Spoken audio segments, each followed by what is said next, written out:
Bristlecone Pine. I was waiting for the second one. Like, Bristlecone Pine. Well, it's Sunday, the 14th of June, I guess.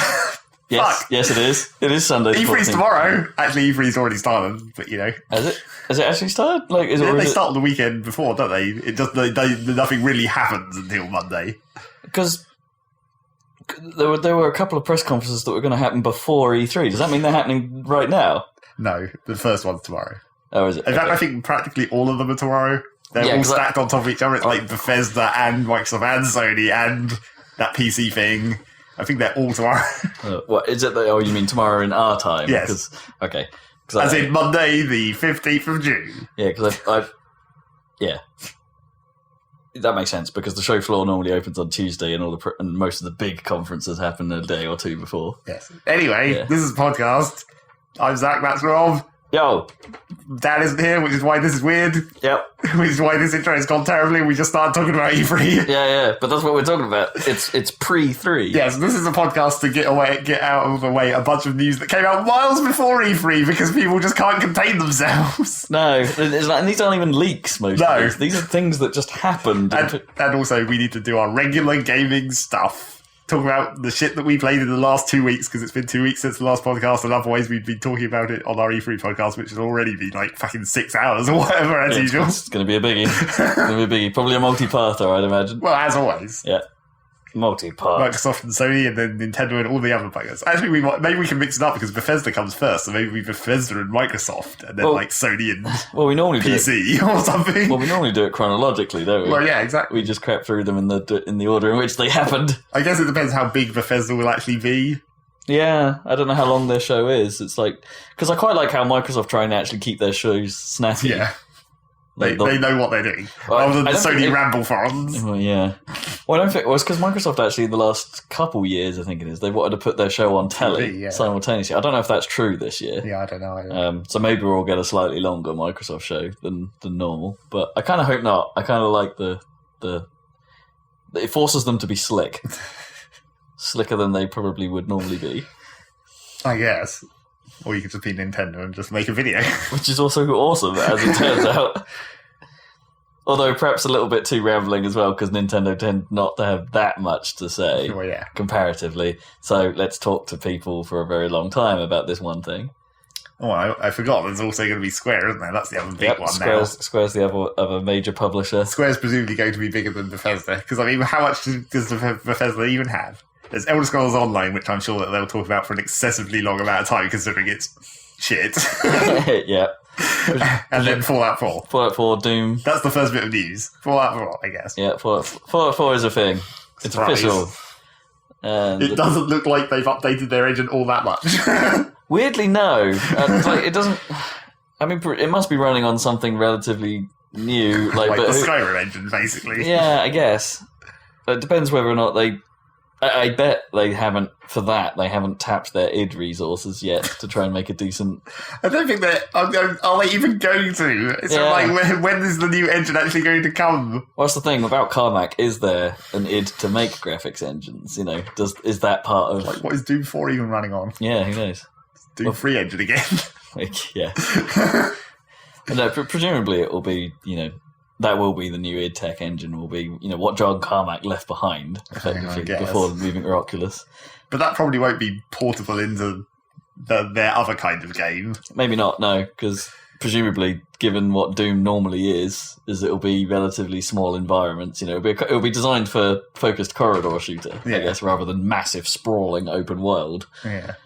So probably, you're right. It's probably an efficiency thing. But then again, id Tech has done that, sort of, haven't they, with Rage? Sort of. Yeah. I mean, it was kind of from 50% of that game was enclosed corridors. Yeah, sure.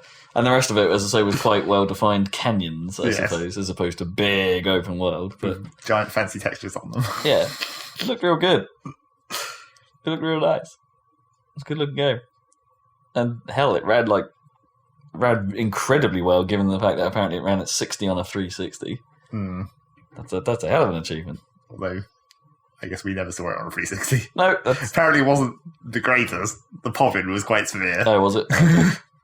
in some cases. Like stuck to the Poffin had problems on the PC initially, didn't it? The texture load, yeah. The old, if you turn around too fast, it's like, oh shit! Yeah, it unloaded what you couldn't see. So if you turned around, it was like, oh yeah, but there's barrel you're still interested in. I'm super interested in barrels. Well, it had this thing on the PC version of it where there was a checkbox where you could turn on a special... interesting barrels. Yeah, it's interesting barrels. So it had an option where you could basically make it turn on some sort of post texture filtering, like so it would have have another pass at the texture before putting it onto objects that supposedly made it sharper or fancier barrel on top of the regular barrel. It was and it was so I used barrels as my as your analogy for things. No, I used the barrels when I was actually playing. As the test because I didn't up close. This was Rage's problem actually. Up close, some of the textures weren't so great, and barrels were one of them. So like by turning on the sharpening, or whatever it was called, you could sort of see what it was doing to the texture. Speaking of textures, in a very tiny bit of news that we don't need to talk about really, but the last EVE update, they've basically fucked with their lighting model again for like the third time in recent history, I guess. Yeah, it's happened a lot. It's looking even better now. Yeah? Well, the main thing that I like is they sort of toned down the shininess of a lot of the textures. Like, I always thought, because I like Galent ships mostly, I always thought, like, they were way too shiny. There was just, like, too much shiny metal. And now they seem to have, like, halved as much. Like, now half of those textures are no longer shiny. And it's actually, like, nice sort of, like, matte grey metal on most of the ships now, and that actually looks really cool. The actual matte kind of finish looks really good now. And they haven't enabled it yet, but this new lighting texture combo, whatever they've done to it, I think they've like adjusted how the actual texture files work, so it's like they can fit more layers of texture information into each file or something. Okay. But apparently they haven't enabled it yet, but apparently they've made it possible that they can make it so that the ships get dirty over time. Oh, wow, that's quite interesting. Space debris, crap, all over the random bits of crew from exploding ships all the time. Yeah, probably.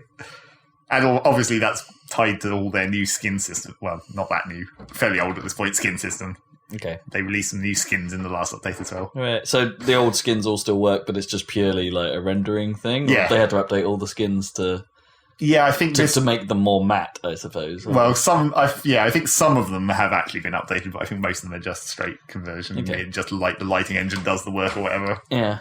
Be interesting to like what is that in your case like so in Galent case it's like they've gone for a slightly more matte look. Does that mean like some of the, like two of the races or one of the races is still super shiny, or just because it's now they have the design choice? I don't know. I think maybe they didn't intend it to be as shiny as it was. Right. That's a dumb thing. If that's true, that's really dumb, though, isn't it? Because they would have the control. Well, maybe everyone said that they didn't like it that shiny, and they were like, "Well, this is an opportunity to fix that while we're doing this other work." I guess, yeah.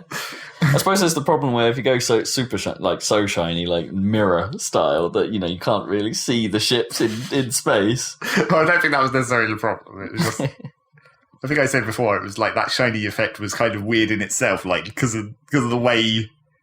What was it shining from? Yeah, it's because like light in space doesn't actually work in any logical way, because it's basically like 100% or 0% in real, because there's no diffusion or whatever. Yeah. They have also added in this lighting pass, they've added the ability for large objects in the vicinity to reflect light. So if you're next to a planet, you get a slight glow of the colour of your planet reflecting the light on your ship. That's cool, actually. Yes. I like that. That's neat. That's sort of cool. Because one of those things that you notice in some, we noticed when we were playing Sonic Adventure, right? That they do that dumb thing in certain areas where the grass, for some reason, like reflects green off the character, illuminates the butts of all the characters so they're green. Yes, vital.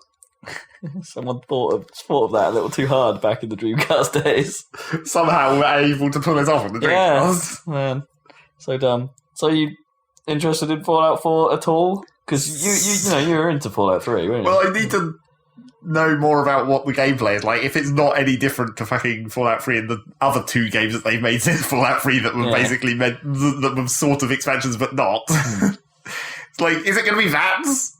Or at least, even if there is VATs, is it going to be like maybe less than 100% VATs? Maybe make it so you can just shoot stuff a bit better normally. Because VATs is cool in a way.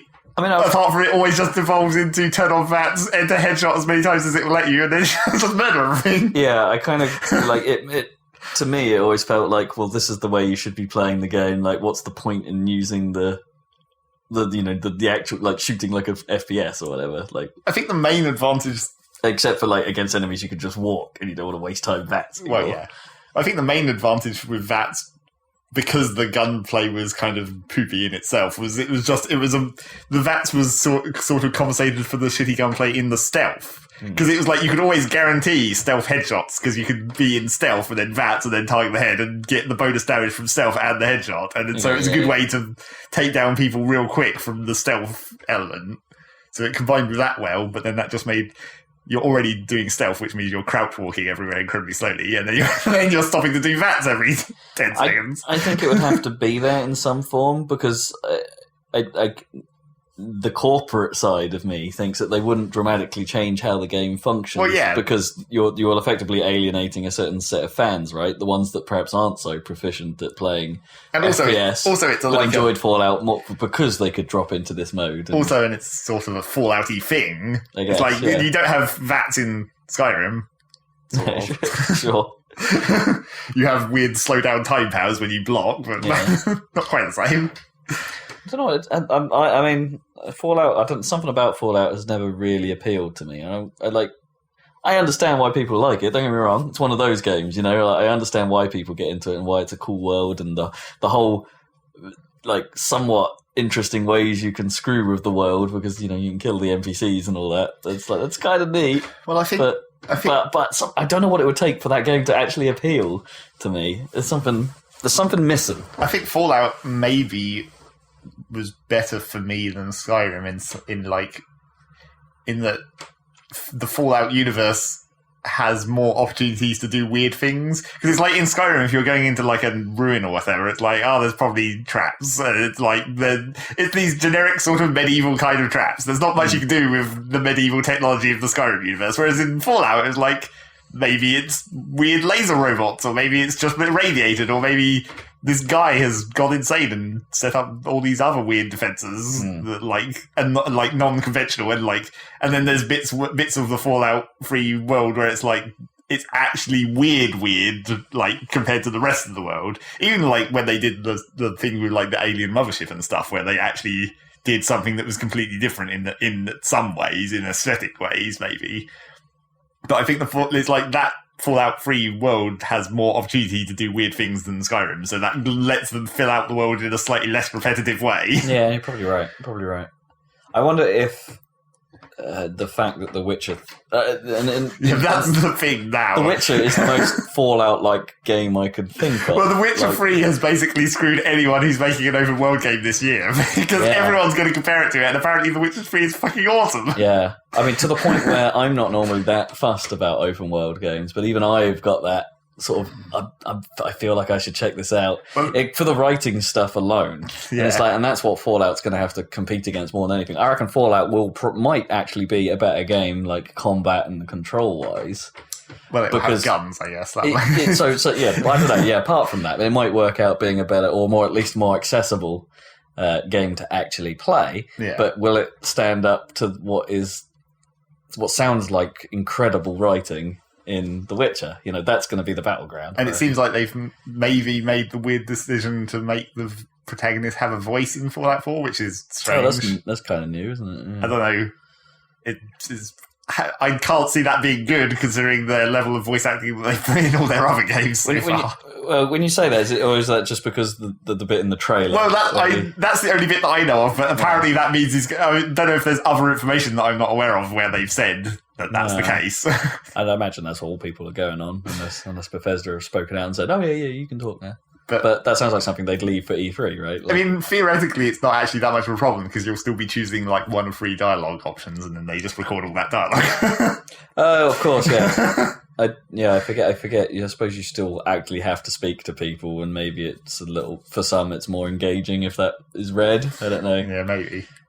Depends what he sounds like.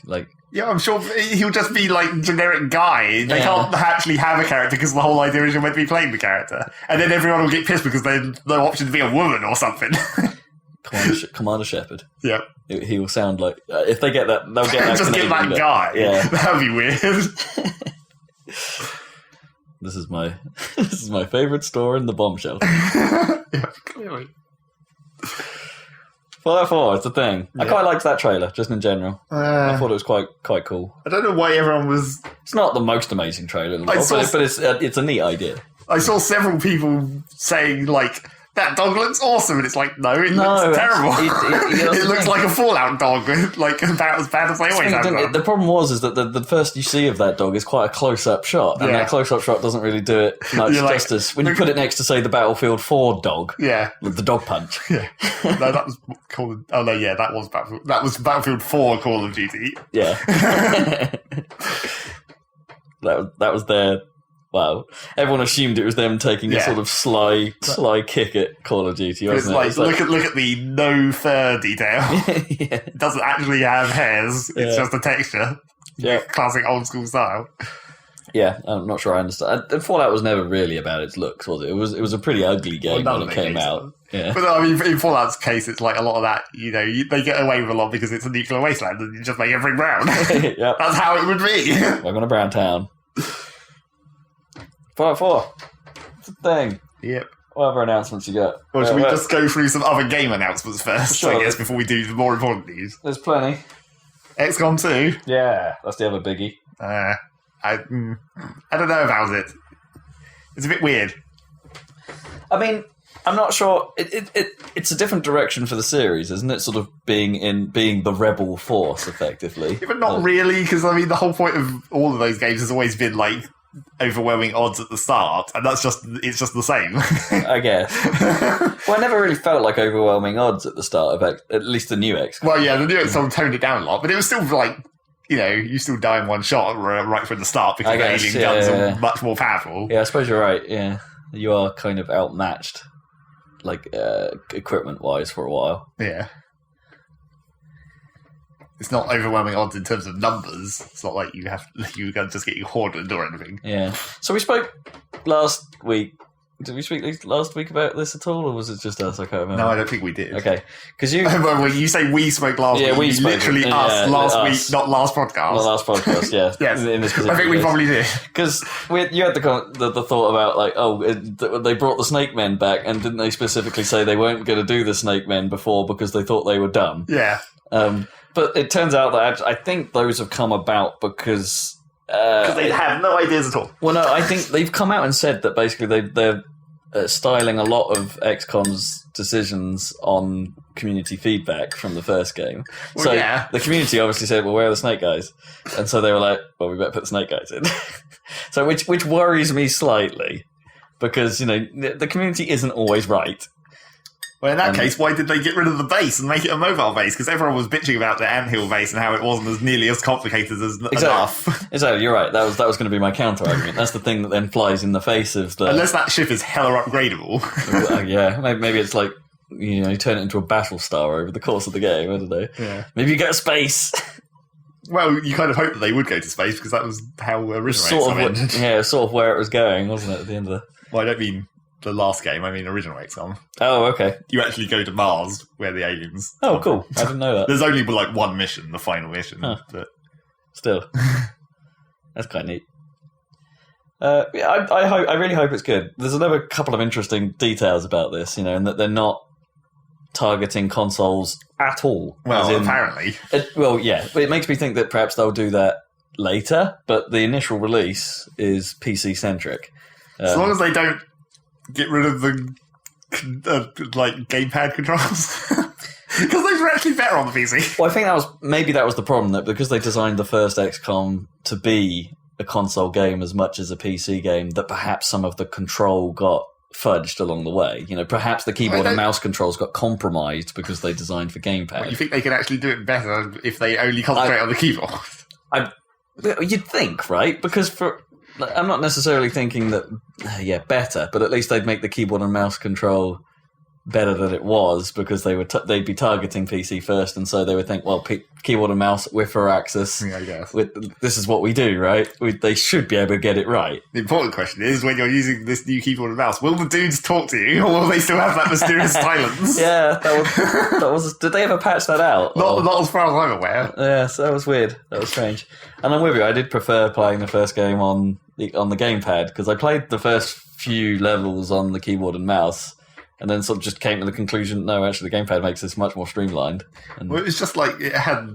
And some of the hotkeys moved and stuff, which was irritating. I mean, the moving hotkeys was a big problem, but then, I mean, arguably the control pad was a slower control scheme anyway, because then you didn't have hotkeys, you had to, like, switch through the wheel or whatever. Which it didn't actually matter, because you had buttons in your hands to do that and manage it just fine. It was just the main problem with the keyboard was, like, the vertical space selection. Yeah. Like getting your mouse to focus on a specific square when it was like higher or lower. Yeah, which was fully manual on the gamepad, which was nice. Yeah. Yeah. Yeah, it'd be interesting to see what they do to mix that up. And because they have specifically said they targeted the PC because they felt that designing for console last time held them back in some design ways.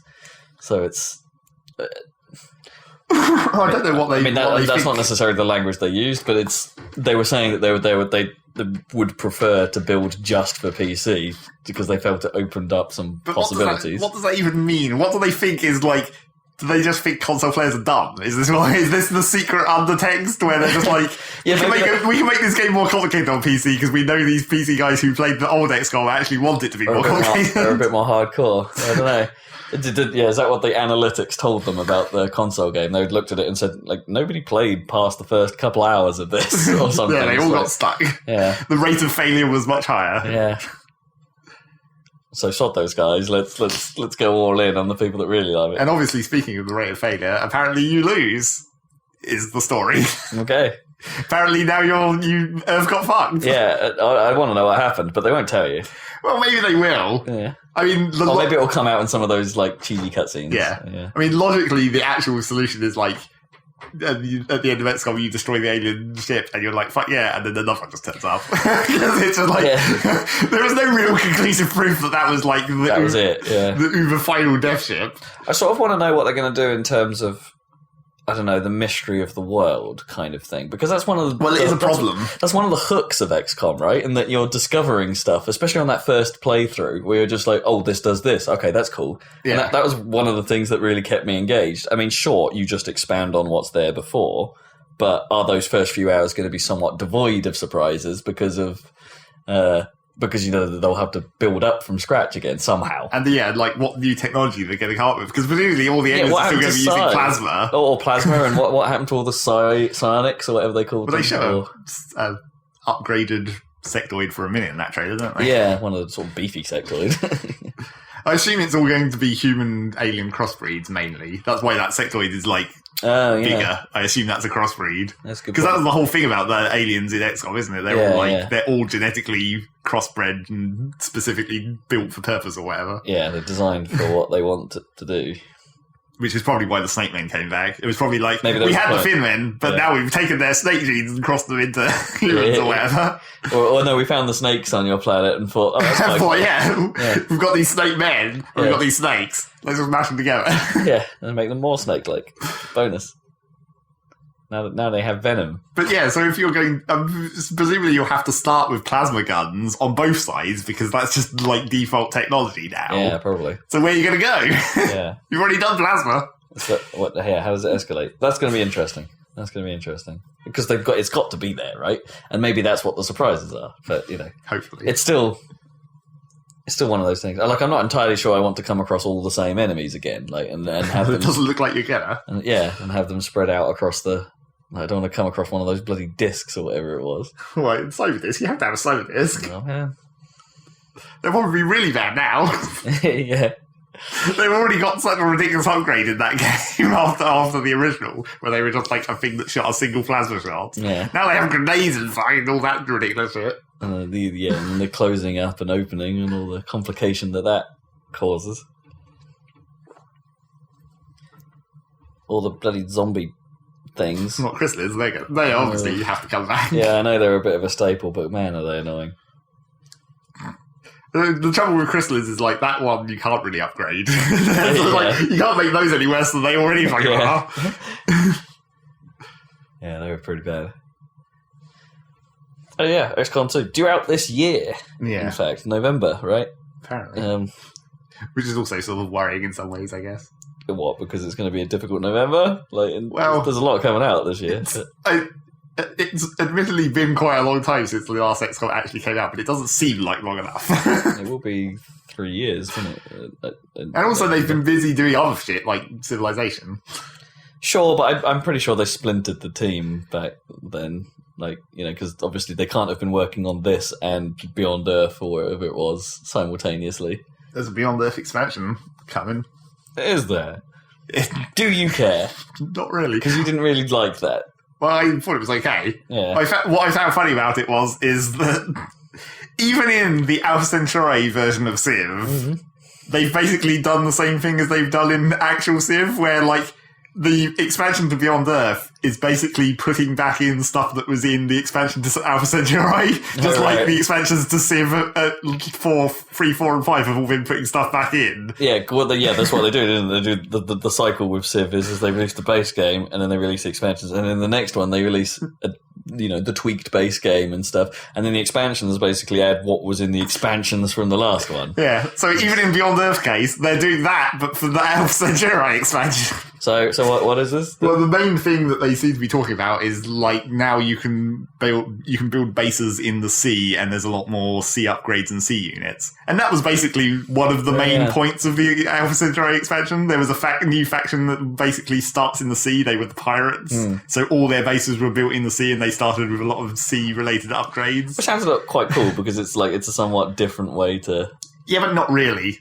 Actually, the thing about playing the sea faction in Alpha Centauri was it was kind of boring because there's not really any terrain in the sea. Oh, I guess so. Yeah. It's just like a big flat plain, and you have like maybe deeper area, shallower area, and that's about it. It makes it easier in some respects. Or... Well, yeah, because it made terraforming real boring because you're just like cover every single square inside my base's unit because it's all just water. Yeah.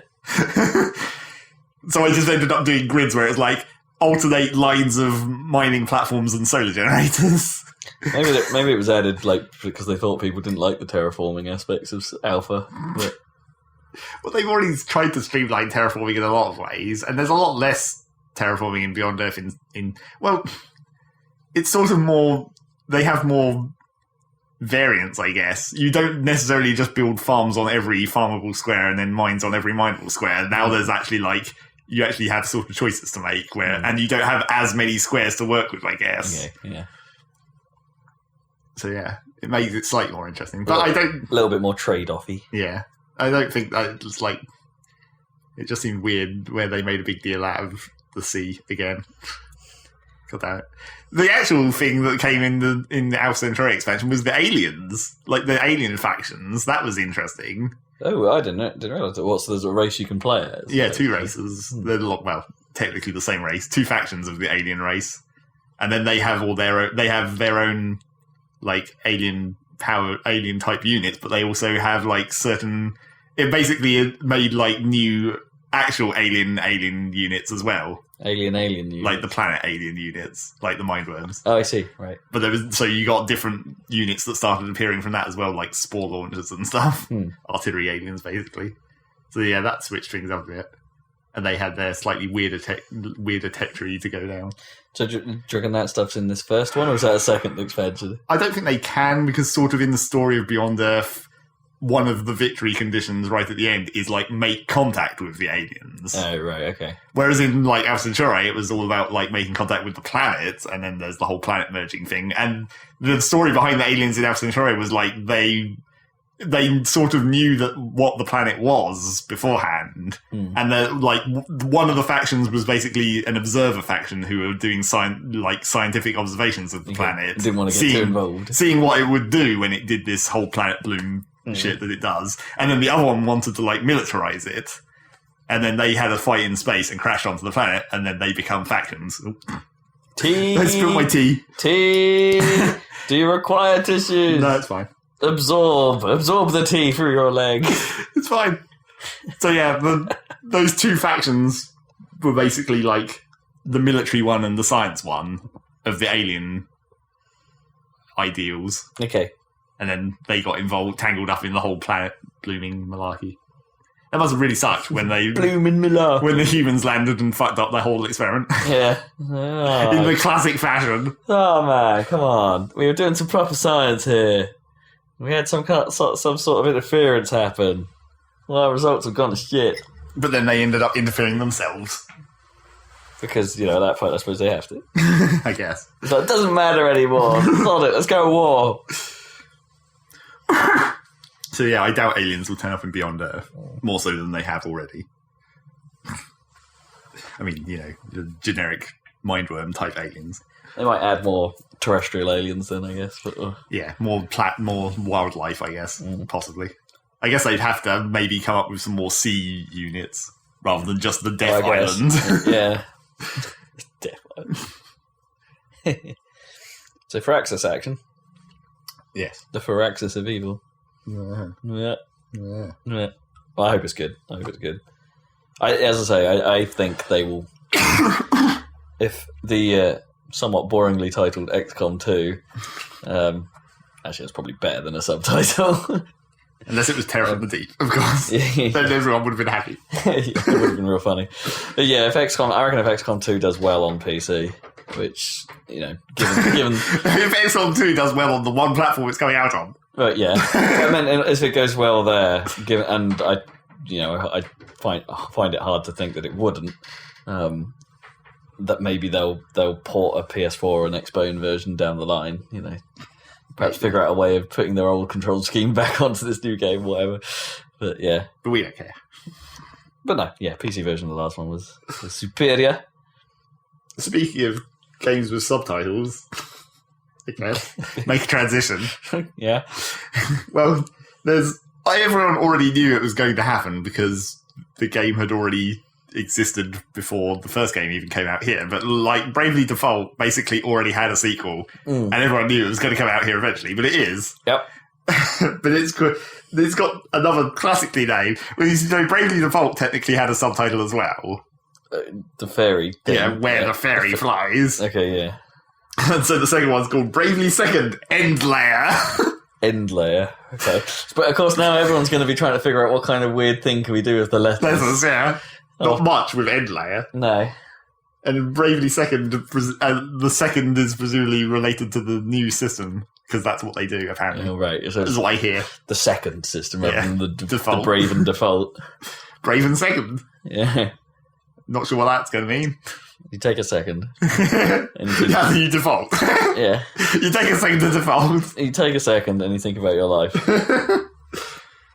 So that's coming out early next year for us. Apparently it might come out this year for the US again in the same way. Okay. It might come out in the US first, right at the end of this year, and then sneak out and then early next year. EU release will be... Speaking of games that are likely to come out in the US first at the end of this year and then early next year in Europe... Right. The other 3DS game, Pokemon Super Mystery Dungeon. Oh yeah, of course. This is your jam, right? Apparently. Well, apparently it's by your own admission. Well, apparently the previous game that I liked, it was apparently not a very good one of those. Okay. So it can only go up from here, I guess. Yeah, I guess. Yeah. If they're making a sequel and it's all going to have all 720 fucking Pokemon, that'd be great. I've started playing that previous one again because I have this news, obviously. I was like, oh yeah, I should go back and see what's up, play a few games of that. And I still haven't got all the Pokemon in that, and there's only like 120 or something. I mean, what was the deal? Are they all playable? And is it that you still have to catch them, you still effectively put them in your team? Yeah. Is it, okay. I would assume that's how it's going to work. A bit of me just assumes that maybe they would draw a line between, okay, these are, for story reasons, these are the guys you're allowed to, party with, and these are the guys that you have to have as enemies. Well, in the last game, they had the boss enemies that weren't playable, and those, you never get those in your team or whatever, but they have a moveset, or, I guess they don't have a full moveset, they probably only have 4 moves, and then probably, yeah. Or more than 4, if they want them to be fancy, if they want to make them bosses. They can do whatever they want. But they lock you out. They can just through the process of the game lock you out of getting certain things at certain times. It's like how your main characters don't evolve until after the end of the story. Oh, okay. Yeah, sure. Just to make that make sense. Yeah. So they could probably just do the same thing. Yeah. So get hype for Mystery Dungeon, Super Mystery Dungeon. Is it Mystery Super Dungeon or Super Mystery Dungeon? Super Mystery Dungeon. Pokemon comes first, though. It's Pokemon Super Mystery Dungeon. It's not Super Pokemon Mystery Dungeon. No, for some reason. It's a lot of words. Pokemon has to go, the brand has to go first. Feels like a lot of words. Well, the last one was Gates to Infinity. Oh, is it? Oh, right. Does this have a subtitle? No. It's just 2. No, it's just Super. Just Super. Nintendo won't use the Super brand in any of their stuff, so this random second party Nintendo developer will be like, fuck it, let's put Super in there. Would they have so if Nintendo were to do it, would that be the next version of the Pokemon series? Like, they wouldn't go for colours or emeralds or things like that, or the Super Pokemon. No, one of them would be Super Pokemon, and one would be Great Ultra Pokemon. I was Ultra Pokemon, Super Pokemon, and Ultra Pokemon. Maybe. Team Super versus Team Ultra. Yeah, that would be great. I mean, normally Ultra is more powerful than Super, right? That's how those phrases usually work. We have to think about picture. Start at Hyper. Yeah. Oh no, wait. Did he start at Super? No, Hyper was top, wasn't it? Or... No, Extra is top. Oh, okay. Yeah. Extra Pokemon. You start at Super, I think, in Bitrim, and then it's Hyper or Mega. I don't remember. Ultra. Maybe it should be Super and Turbo. Super Pokemon. No, they have to use Pokemon. Ultra because it's the Ultra 64. That's how you bring that back. Yeah. But then it's Super Nintendo versus Ultra 64. Everyone said that they should have just made Super the new brand when they were doing because they've continued to make dumb decisions with the Wii and the Wii U. They should have been the Super Wii and the Super DS. That's actually much better. I'm quite happy with that. If it was, the Super Wii. Yeah, that's better than Woo. It's better than new 3DS. Oh, God, yeah, so much. Super 3DS makes a lot more sense, Even if it is not that much more super. No. But it is arguably actually a Super 3DS. It's it's more powerful. Yeah. That's about it. It's pretty good representation of what that would actually mean. So that's happening. I'm seeing if I can make any more. What was the thing you were talking about before? Because I think I had a comment about it, but then we got distracted by Mystery Dungeon. What, Bravely Default? Bravely Default. Yeah, it's gone. Okay. Oh, no, wait, that was it. Is End Layer, because didn't the Japanese versions, Bravely Default had 2 releases originally? Then it had the Bravely Default, and then it had an updated version, which is what became the EU release. Is that the same deal with this? I would guess so. Okay. Or if did they make an update second? I don't know. If they didn't, then they probably have now. Okay. Yeah. They probably have when they realised that it was popular. We're like, we can actually make a new version of this and release it. Yep. So, this is a much shittier segue, but talking about Nintendo. Also, is End Layer a reference to what was going on at the end of... That is the question. You have to assume that, you're getting to the end layer of the dimensions or whatever. Of all that weird swapping. Yeah, that was weird. Possibly. That was weird. We'll see. Speaking of Nintendo, yep. The much worse segue because we've run out of obvious ones. Yeah, we're on the Super 3DS. Come on. Well, now we get to talk about Smash Bros. For a second. What? Can we? There's Super Smash Bros. Yeah, exactly. Although that's always been Super Smash Bros. Yeah. They couldn't up themselves by adding Super Ultra to Smash Bros. Ultra Smash. Oh man. Ultra Smash Bros. Come on. Yeah. Okay. Get hype. You heard it here first. Ultra Smash Bros. Hyper Smash Bros.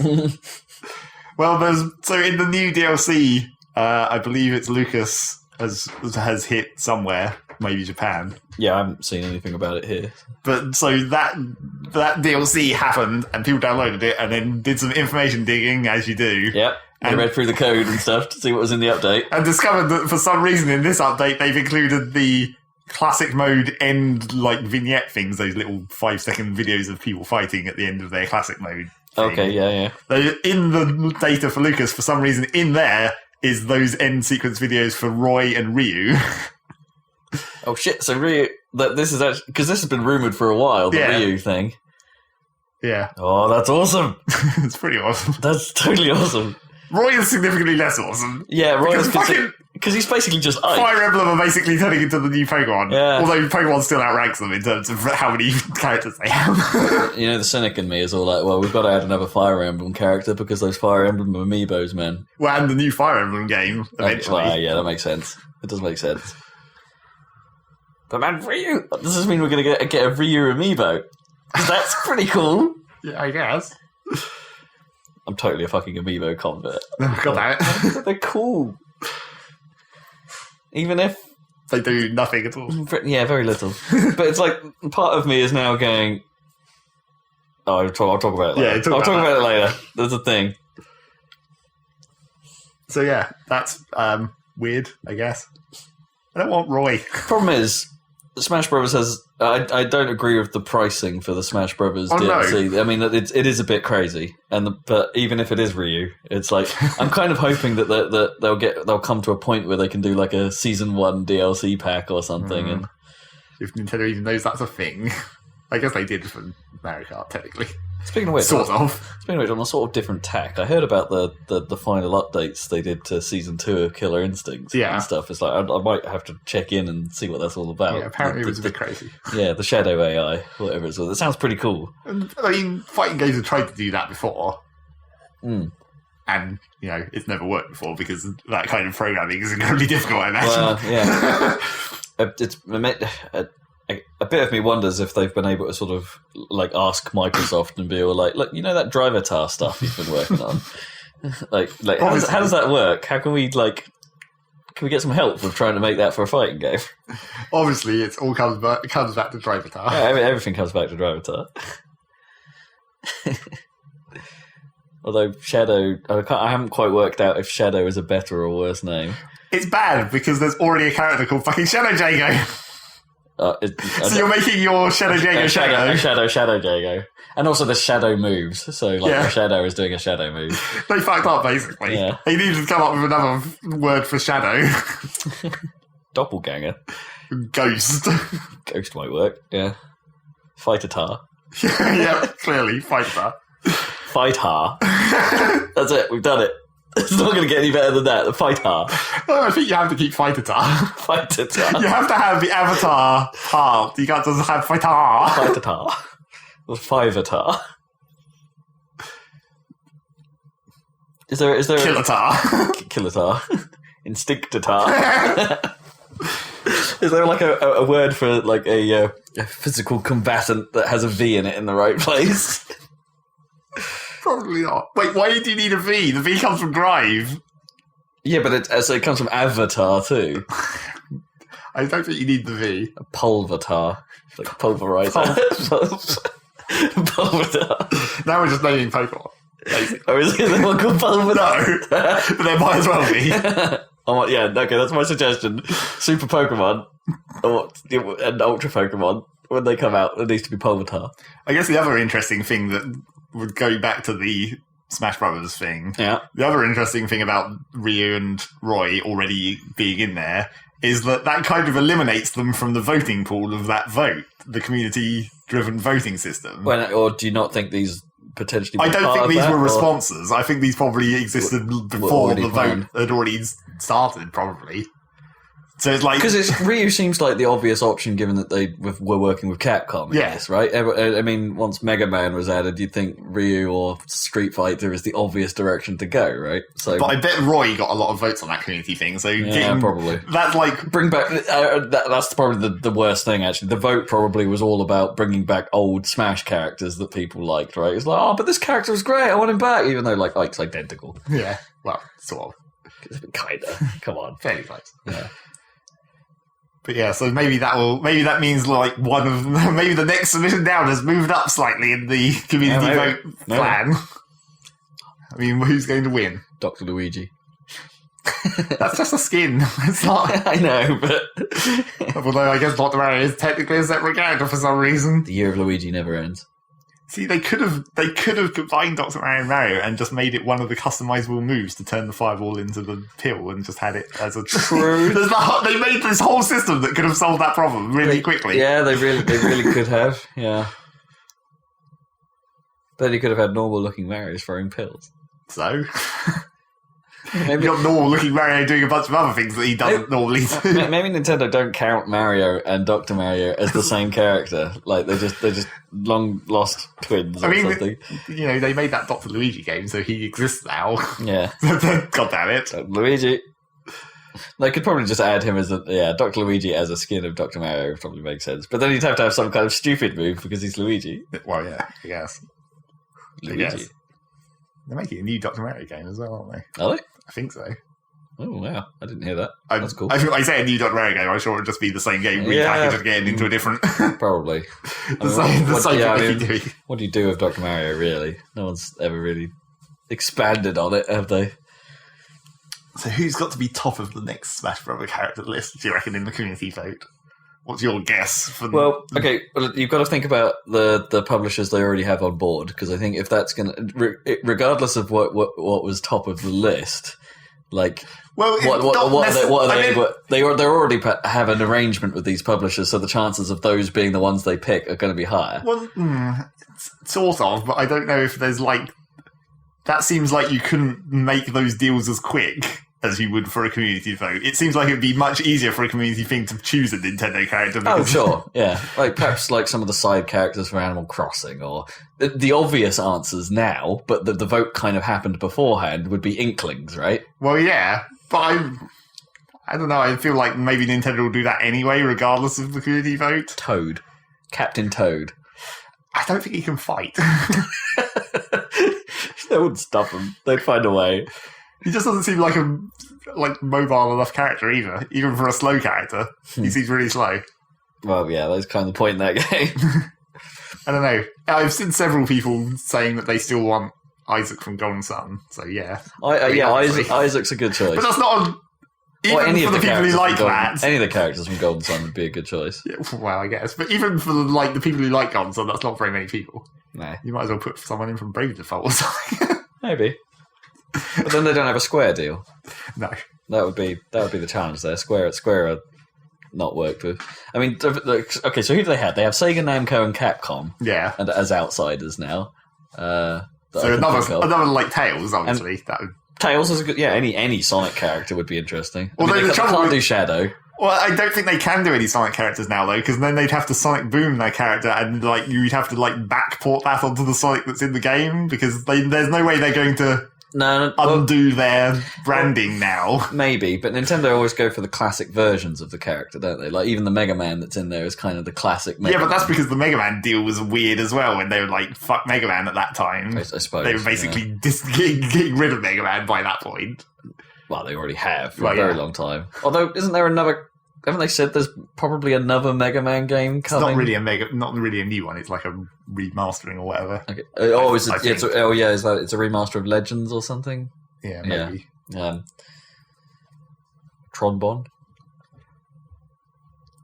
I guess I don't know what game she's from. She is technically from Mega Man Legends and then ended up with her own game, yeah. I think. I forget what it was called, but...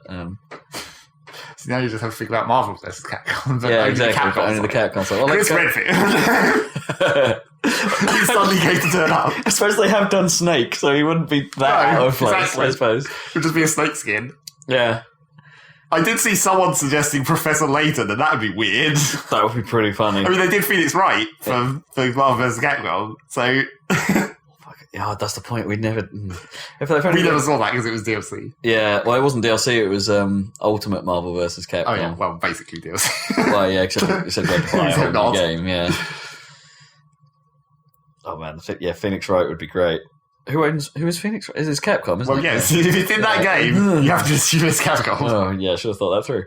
I suppose you got Ghouls and Goblins guy or any of the Darkstalkers potentially, but they're not that well known. No, I mean that was the thing about Marvel vs. Capcom. It was like most of the Capcom side wasn't very well known.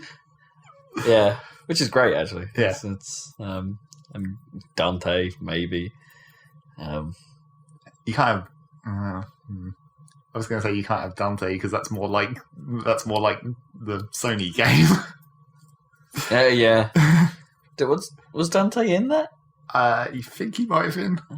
I don't remember. I think that because there's normally stuff that PlayStation All Stars thing was mostly in-house characters, right? Like Nathan Drake or PlayStation exclusive games like PrE3. Yeah, I don't remember. Cole, infamous Cole. Yep. Yeah, I don't know. Yeah, the more Sonic characters seems like the obvious choice. Maybe if they're keeping with their Fire Emblem style of characters, they could bring in some Valkyria Chronicles. Let's not have any more dudes with swords. Oh, Vise! You've got to bring back Skies of Arcadia Vise! Yeah, okay, that would be awesome, but it's like that's an even less well-known game, arguably. I mean, I guess it did get a release on the Nintendo system, so... What about Beat or Gum from Jet Set Radio? I don't think Sega wants to do anything Jet Set Radio any longer. Does it really? Well, they put them in Sonic and All Stars Racing. So, yeah, but that's because they don't have enough characters to fill any rosters of any game. They have Shinobi. They have Football Manager. Yeah, exactly. Exactly. Football Manager is a fucking fighting game. Really funny. All he do is just spawn footballs. Yeah, spawn and get players to come in and help him. That could be really funny. I think the internet vote will have quite a high vote for Crystal out of Star Fox. Namco could put in the King of all Cosmos. No, they couldn't. They totally could. As an assist trophy, maybe, but... or the Prince, maybe. Or even that wouldn't really work. Katamari character. That'd be great. I mean, the Prince would be, like... the only way you could make that work as a character, you'd have to make it so that, like... You couldn't pick up items, but every item you ran over would just make you more powerful because it made your ball bigger. I guess. Yeah. And like any projectile attacks that people shoot at you, just auto absorb. Just everything piles into your ball. And maybe you get to a certain point where that becomes it's like a power-up attack, a bit like the power punch from Little Mac or something, where it gets to a point where you can unleash it and then destroy and then you become small again. Yeah, like eye lasers. It'll be like or Royal Rainbow or something happens.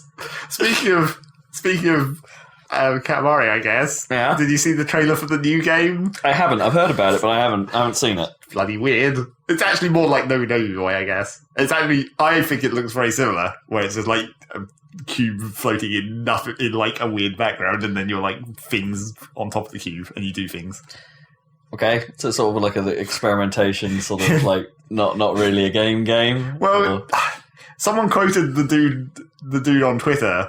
He apparently said he was disappointed of how much not a game Nobi Nobi Boy was. No, this doesn't really look very much more like a game than Nobi Nobi Boy was, so I don't know if he just failed to implement his plan.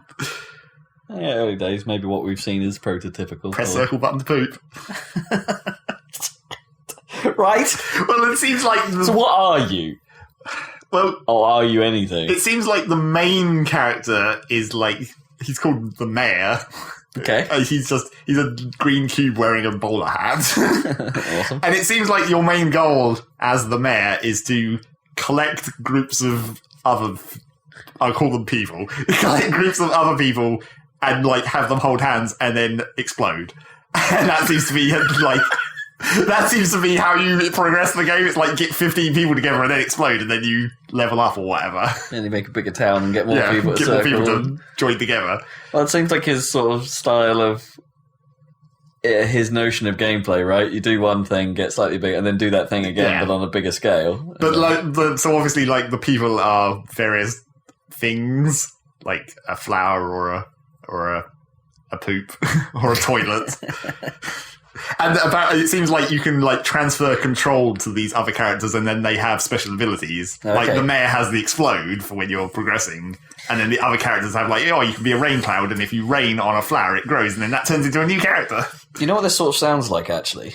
This sounds a little bit like the structure for Lego games in a weird way, because you have to be a character, you have to, well, at least the Lego Harry Potter games, because you have to manipulate the environment in a certain way to get this thing to appear, and then you have to do something with that thing to get something else. It's kind of they could build a puzzler around this. Well, it reminds me of those like sort of adventure game. It reminds me of like those little flash games, like the Grow game, where you had like you put certain objects in certain places, and then it causes a chain of events, and then that unlocks the next stage or whatever. Yeah, a little bit. So it sounds like it could be more puzzly than. The only important thing though about it is air horns.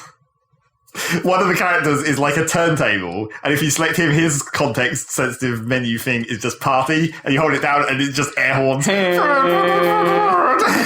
then all the characters dance. That's awesome. That's all you need, air horns. I wouldn't progress. No, exactly. You spend way too long just air horning. I just have it on in the background, so whenever there's a conversation happening, it's just like, you know what this needs. Cat does not like me making that noise.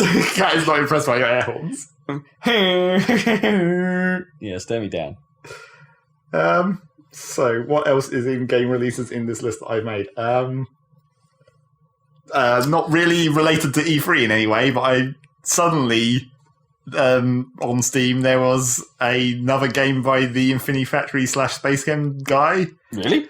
I don't know how he managed to sneak this one out whilst he's still working on Infinifactory by all accounts. Yeah. Infinifactory, by the way, is supposedly one update away from being finished, but apparently it's going to be basically the equivalent of a double update. Oh, okay. Like, it's going to be 2 more mini campaigns to finish it off and then get out of early access, supposedly. We'll see about that. But yeah, so this other game appeared, and there was a moment when once I became aware, I was like, oh shit, do I have to buy this? But the thing is, this game is literally programming. It's not like an analogy for programming. It's just literally programming. Oh, wow. And I'm like, okay, maybe that's a bit too much. Maybe he's made... Well, it depends what his intention is for it, right? Well, it's still like a puzzle game where you're having to...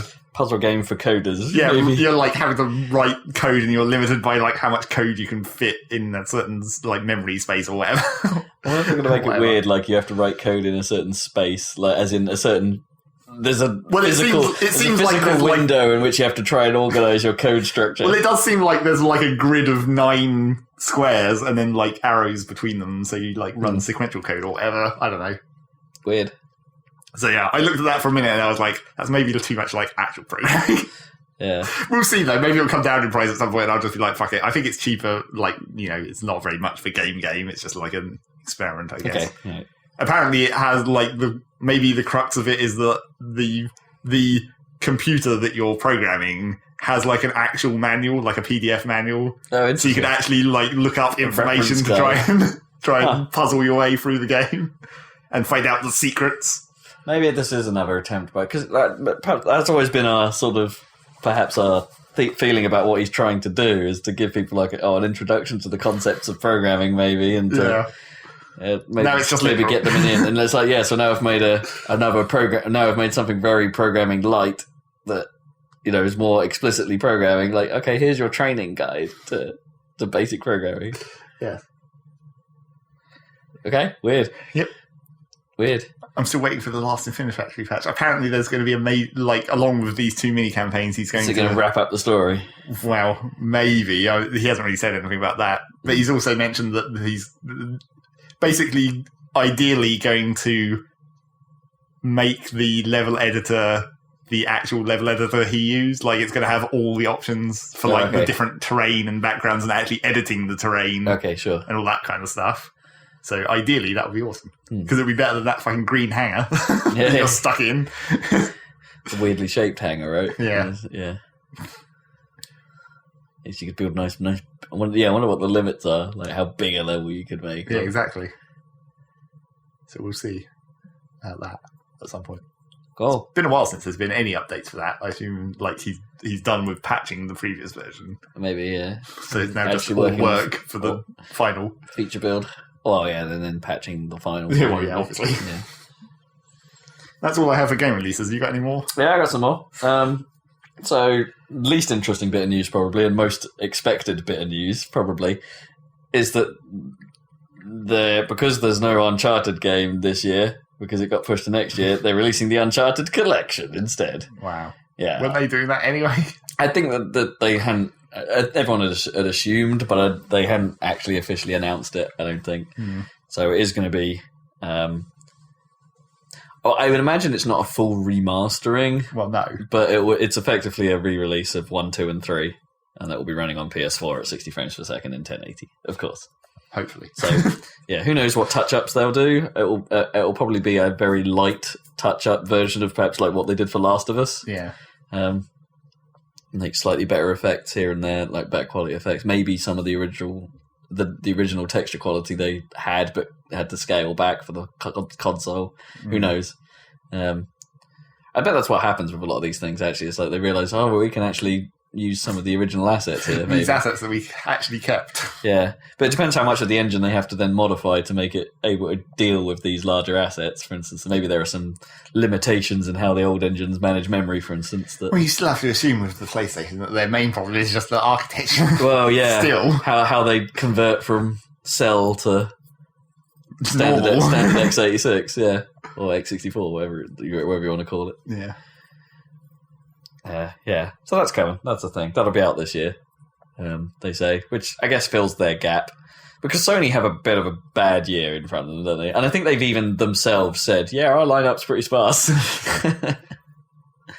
Yeah, it's not a good year for PS4, I don't think. You know, as a bit of an Xbox person, that's probably not surprising that I would say that. I am slightly biased. But... You don't even have a PS4, so you can't know.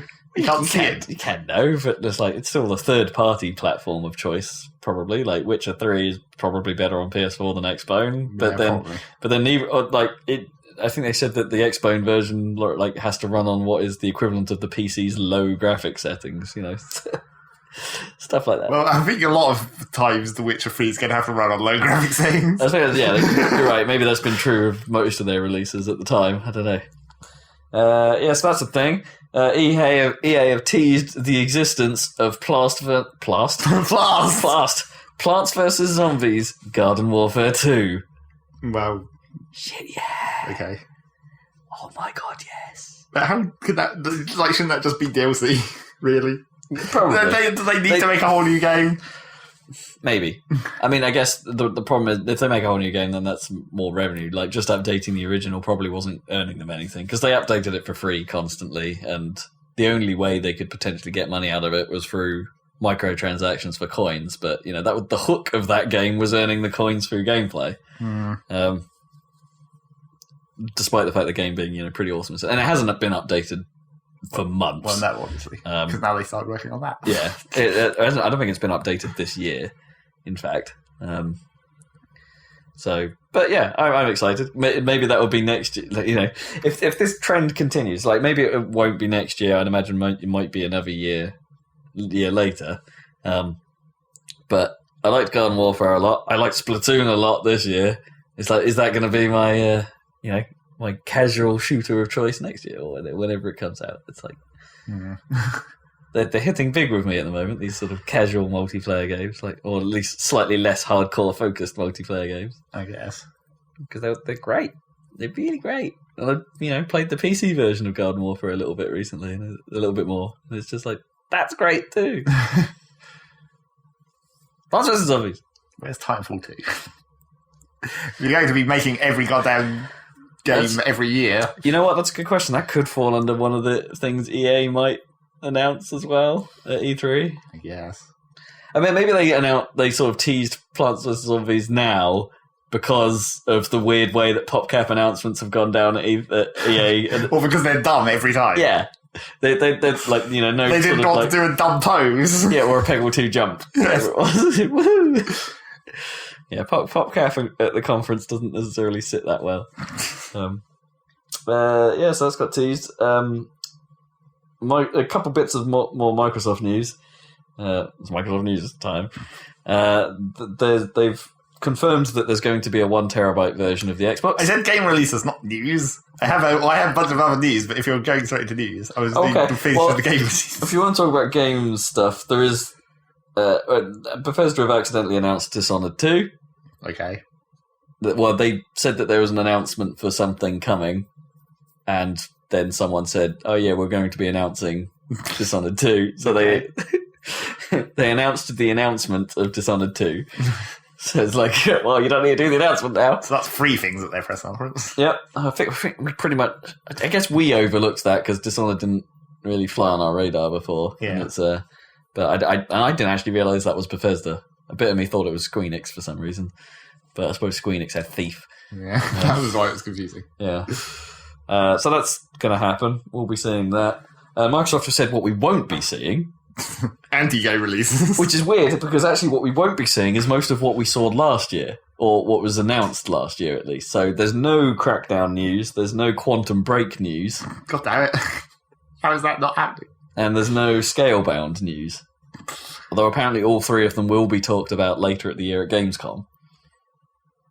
So it looks like none of those games going to come out this year then, is what that's saying. I mean, Quantum Break sounded like it was going to be a release for this year, but maybe not. Maybe it's not ready. It doesn't seem like Scalebound should have been that difficult, because that didn't seem like a very high-profile game. Well, who knows what it is? Well, yeah, exactly. At this point, who knows what it is? But then that raises the question: if they're not showing any of those things, which I guess we thought were E3 shoe-ins, what are Microsoft showing?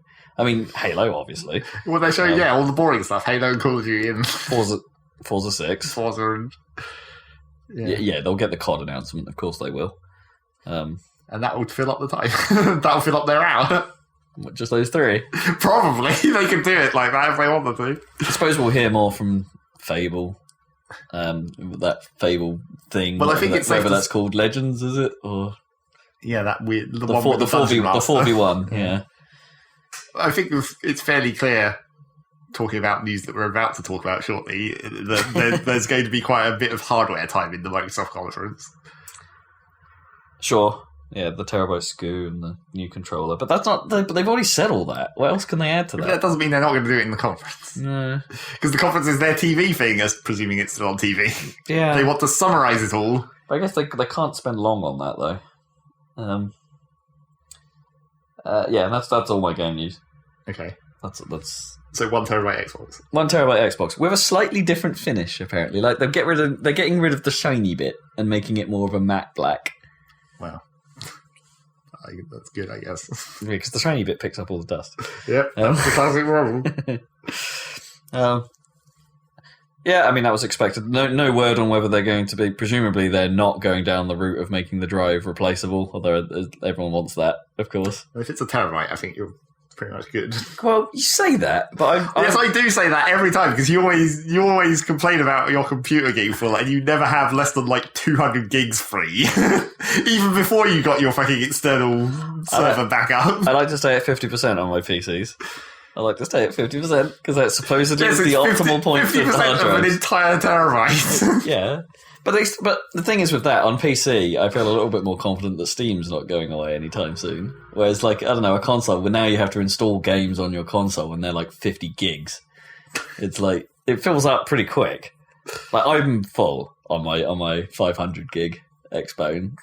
And it's like, I delete the indie games and stuff that I think I'm but done that doesn't with. save any space. It doesn't save a great deal of space, no, not compared to the big titles, which I've got on disc, and I'm not 100% sure that I'm done with. Like even Forza 5 or Forza Horizon, for instance, it's like a bit of me thinks, well, I might just go back to those. And if I do go back to those, then I've got to sit through a 50 gig install and probably 20 gigs of download. But as you said, it's like they're not going away because you have them on disc. So it's like...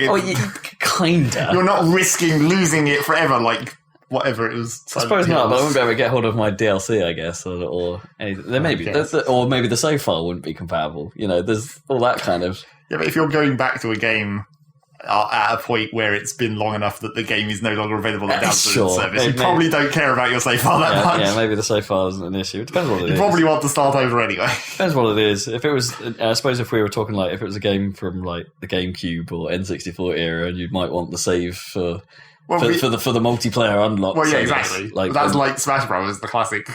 Yeah. You can always keep the save file from that. That was why I had multiple save cards in the end. Well, that's why when I had multiple save cards for the GameCube, I had to reorganize them because it's like the Smash Bros has to go on the official Nintendo save card that's less shitty than these other two that might crash and erase it all. Less likely to go wrong. Yes, good move. That only happened one time, but it was really annoying. But luckily it was on my third stick, the really shitty one, where it erased the entire thing. Oh man. But I was like, that's okay. I kept the games I didn't worry about so much on that one. That's pretty rough. So there's that.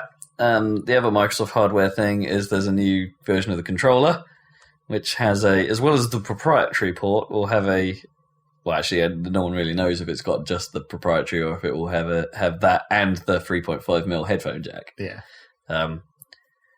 Presumably, I'm not 100% sure if that means it'll allow you to just plug in like actual headsets with a mic and stuff in. Well, yeah, it's like it does have 2 3.5 inch. Yeah, exactly. Because like one only provides you with like sound. Yeah, or mono, which is not great either. So, but I don't exactly have a problem with the existing Microsoft headset. It's a very basic. The problem will be where they put those jacks. Because if you imagine 2 fucking plugs stuck into a controller where you holding it, it'll have to come out the front, won't it? Well, yeah, Dreamcast style. Yeah. Well, that's where the current one. So you get that big lump that sticks on the bottom, so you can have the extra buttons to control the headset. Yeah. Yeah. So presumably it will all be on the bottom edge. I mean, that sucks. Even on my PC, where they're on my fucking front case panel, but they're like right at the top, so the cables still hang down, and it's on my desk, so that's just inconvenient. Yes. And the other thing they have said, because they've issued one controller update in the past, is that they have come out and said, well, look, if we ever have to do that again, the new controllers can update wirelessly. You don't have to plug them in to do that. So that's Microsoft hardware news. No, it isn't. What else is there in Microsoft hardware? You've got the other thing that's technically Microsoft hardware. I suppose the Microsoft dongle, right? Is that what you're talking about? No. There's a dongle for the Xbone controllers coming out, finally. Does that make sense? But it will only work on Windows 10. Oh, well, fuck you. Because Windows 10 is the only thing that the drivers have been written for. God damn it. Yep. The other sort of not really Microsoft hardware news is their semi-partnership with Oculus. Because apparently, fuck HoloLens. I know nothing of this. Tell me more. Well, apparently they're like... Oculus have basically announced their final versions coming out at the start of next year or whatever. Yep. Which actually weirdly looks quite a lot like their original version of it. I wouldn't say weirdly. Well, it's like they went back to that after some of the prototypes that followed. It's like, yeah, they've sort of gone back to how it originally looked. And it's going to have a 2-handed split controller with a bunch of sensors on it. Yep. That looks quite similar to certain other ones. But then, apparently they're basically semi-partnering with Microsoft. Supposedly, the goggles is going to come with an Xbox controller. Yeah. Because that's just going to be the standard control method, I guess. Yeah. The fancy controller is going to be separate, possibly, or in a different SKU. That's going to come in a second, because when Oculus comes out, I think the controllers aren't going to be ready. Like, the controllers are going to come later. Right. So the idea is that the first bundle pack will come with the Xbox with an Xbone controller. And and the second wave, they'll start providing bundles where you can opt into the weird motion controllers. But yeah, with the semi-partnership with Microsoft and potentially integrating it better into Windows 10 or whatever, as they seem to be doing with all their shit now. It's like, are they basically just saying fuck HoloLens at this point? Or HoloLens is not going to be their primary I think HoloLens face-wearing device? Well, there's no guarantee at this point that actually Oculus is going to be coming to the Xbone. This announcement, but there's significantly more guarantee now. But there's more of a chance. I don't think the Xbone is actually going to be powerful enough to run Oculus. Or if judging by the stats that Oculus have been recommending, well, or maybe there's something they can do with Kinect to make it work. Who knows? Possibly. You'd think the Kinect would make the actual tracking part of it quite easy because it's you already have a camera. Yeah, perhaps it saves a step. Yeah. Who knows what's happening there? But there's also a bit of confusion as to whether things like Morpheus, for instance, require some sort of extra box to run, for graphics reasons. Well, I mean, or detection it could reasons. Just be an integrated thing on the cable, basically like how Kinect is, apart from it's built into the thing in Kinect. Yeah, but yeah, potentially. Who knows? Who knows? Yeah. I mean, they showed some games as well. They showed the only games that exist. Yeah, they provide a list of Oculus-friendly games, or games that are being designed for Oculus, shall we say, specifically. Eve Valkyrie showed up again. Yes, but that's the only thing. Whatever that is. It's it's not even really that much of a game. Well, Insomniac are making a game for it. A weird, what looked like a Lost Planet type thing, actually. And Insomniac are cool, I guess. Sunset Overdrive, man. Totally not the same game at all. No, what miles away from it, but yeah. Did they say when Oculus is coming out yet? I think they just said early 2016. Okay. I don't know if they said first quarter or whatever. Don't have to worry about it still yet. No. Oh. I mean, the thing is, like, the fucking Valve one might come out before then. Well, yeah. So might Morpheus, actually. Morpheus might come out this year. So we'll have something. It's like, it's weird because it's like the Oculus development kits have been out for so fucking long that like, everyone's got bored of them already. Maybe you're right, yeah.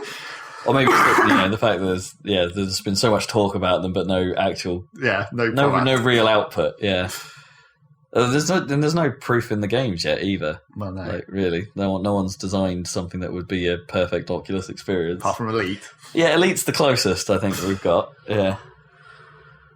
Because it's conveniently sitting in your chair simulator. Yeah. Also, that was the other dumb thing about the Microsoft thing, where it's like, we can now beam the Xbox One gameplay onto a virtual screen inside your Oculus, so you can pretend you have an even bigger TV than you already do. It's like, great. Well, I guess for some people that might work out. Maybe. It's still dumb though. Yeah. And, that can't, as much as the fucking Oculus has to be lag free, there's still lag introduced in that process, I'm sure. Sure. Yeah, there'll be it depends actually whether the Oculus is faster than the display refresh. Just things like tellies aren't good for lag in general. Well, I didn't mean between the television and I meant between the Xbox sending the gameplay into the Oculus and then having to retransmit that into the. Sure, but yeah, there's a good question. There's a good question of whether that's actually quicker than the lag introduced by most people's shoddily set up TV set. Most people just leave TVs on the default, which is awful. I guess. Like if it's anything like what we played at EGX. Remember when we played Halo last year? Well, you weren't there, obviously, but remember from what I said about EGX last year, where they had Halo running on effectively default configuration tellies, and the input lag was from what you did to what you ended up seeing was enormous. Speaking of that, I haven't bothered to go back and test it, but when I was playing Metroid Prime on our TV at home, and I was having to run it through an RF cable, and the RF cable didn't properly fit the socket, so I was having to use a piece of string to tie the cable onto the back of the box to actually make it fit properly, which worked. But when I was doing that, I noticed that I realised that that TV actually has a game mode. I found the menu where it was. I was like, I can turn that on, and that makes it better. So I was thinking, because I hadn't realised that when I was trying Guitar Hero on it. I was like, maybe that will actually make it. Yeah, that would significantly reduce. Make it more playable. But it probably still wouldn't recover Guitar Hero 1 because that doesn't have lag. No, it doesn't. Guitar Hero 1 is an unfortunate. Yeah, you can't really do a great deal about that. Same with games like Frequency, unfortunately. Yeah. And which really require the timing. I mean, the only way, at least with Frequency, PS2 emulation on PC has got to the point where it's pretty good. Yeah. So there's a good chance we could get it to work on there, for instance. Probably. And Amplitude, for that matter, is the same problem. Yep. Yeah, old rhythm games, not so great on modern tellies. You got anything else? Yep. Okay, there's still fucking more. Keep it coming. Well, there's a little bit of news that I really know nothing about, and I only read the headline of, and then was like, okay, that seems weird, and maybe might turn into a bigger news story at some point. But apparently, the company that owns Desura is going bankrupt. So Desura may be fucked. What's Desura? It's like a Steam type store for games. Oh, is it? Yeah, exactly. I didn't really know about it either. But so that might be an interesting case in the future if it does actually happen, where it's like what happens to everyone's games. Yeah, I mean, it depends on because at least Steam have always made a statement saying that if something really badly happens to us, we'll make good. Yeah. But now we might get to see it in action with a different company. Depends if they've made a statement. It'll be interesting to see. So okay. It's one of those things, as you say, we've never heard of it, so that's probably why they're failing, because I personally have not heard of this store. I've heard of the name. And I knew it was a store. No, I hadn't. But you immediately think, well, Humble Store does all right, because of the reason why Humble Store exists, and, GOG is obviously pretty big now. Yeah. And, the other ones. There's still more than that. Yeah, so there are others, but who cares, right? Yep. Origin only exists because it can. Yep. Uplay only exists because it can, not because they're good services. No. All right. Okay, moving on from that. Potential news. Yeah, moving on from that, future news that may come up again at some point. We could roll back to hardware for a second and talk about Steam stuff. No, not quite. No? We'll get to Steam in a minute. All right. We'll finish up all the other, because there's a lot of Steam talk about. Fine. Google are launching their Twitch competitor. Yeah, which is just YouTube. Yeah, it's rather unimaginatively called YouTube Gaming, as it turns out. Not the feed that already exists on YouTube. Yeah. Well, I guess a separate thing. I guess the YouTube streaming didn't really take off, did it? No, because it was inconvenient. Mm. It had restrictions and I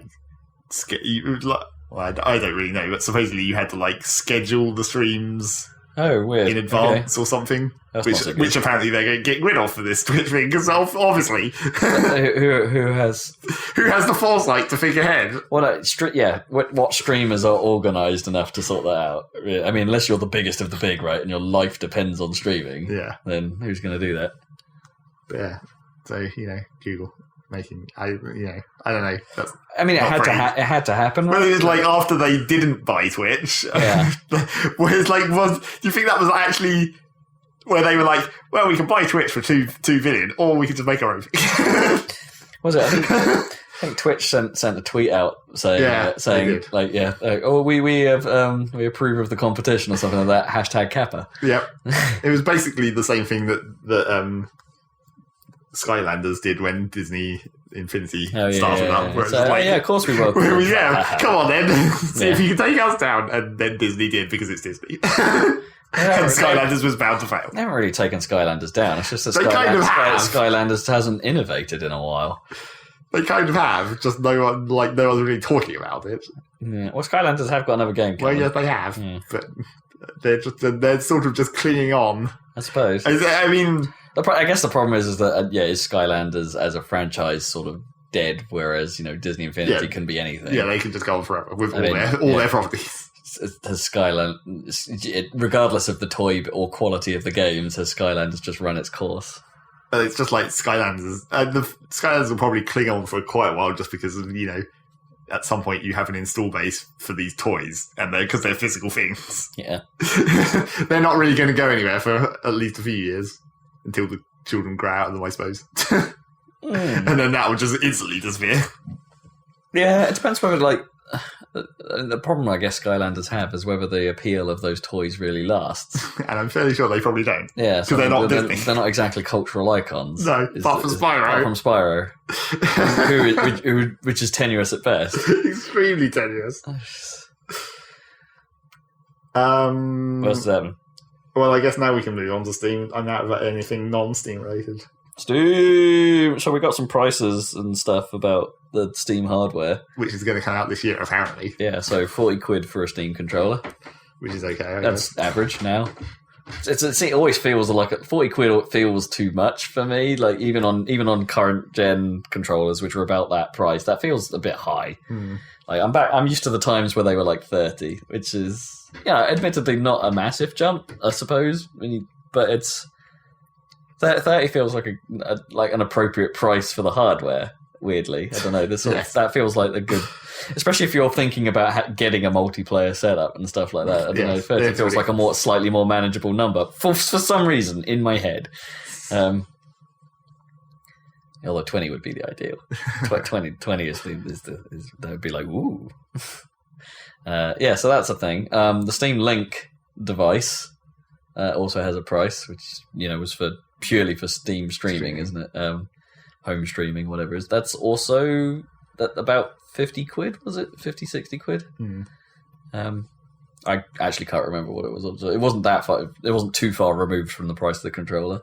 And I seem to remember seeing there was a bundle deal for that and a controller for about 80 quid. Yeah. And of course, Steam machines. The official ones will be hitting at some point in this year. From Alienware and Cyber, I think was the other one. The other one that said they were coming. I think Cyber are focusing more on smaller form factor boxes, whereas Alienware are obviously going, we're going to make powerhouses. Yep, as you do. So all of that is actually happening. Will it change? Will it change gaming landscape at all? No. I mean, it's weird because in a way that means there are more expensive consoles coming out in some respects that have the biggest software library at launch, by a long way. If you can be bothered to install Windows on them. Well, yes. I do always forget about that they would launch with Steam OS on them, which may be a bit limiting. Not all that many games for that. No. But then maybe this is the kick that people might start considering a Linux build of their game, but who knows? I mean, DX12 is not that far away. You know, I can't remember if DX12 is actually going to launch with Windows 10. You would hope it would. Yeah. I mean, and how much does that change the landscape? But then doesn't Steam OS have its own sort of graphics library that's supposed to be close to the metal, or they're working with something to make it? Yeah. Who knows how it's all going to play out? My money, I mean, if I was a betting man, I would say it's not going to change a lot at all. No. In that people will still buy PCs. Unless they magically make it so that their headset runs even better. Maybe. Or whatever. Maybe, yeah. I mean, there's a possibility of that, I guess. Yeah. It's like the old argument Dan always would present, in that the possibilities of SteamOS being a better gaming platform are definitely there.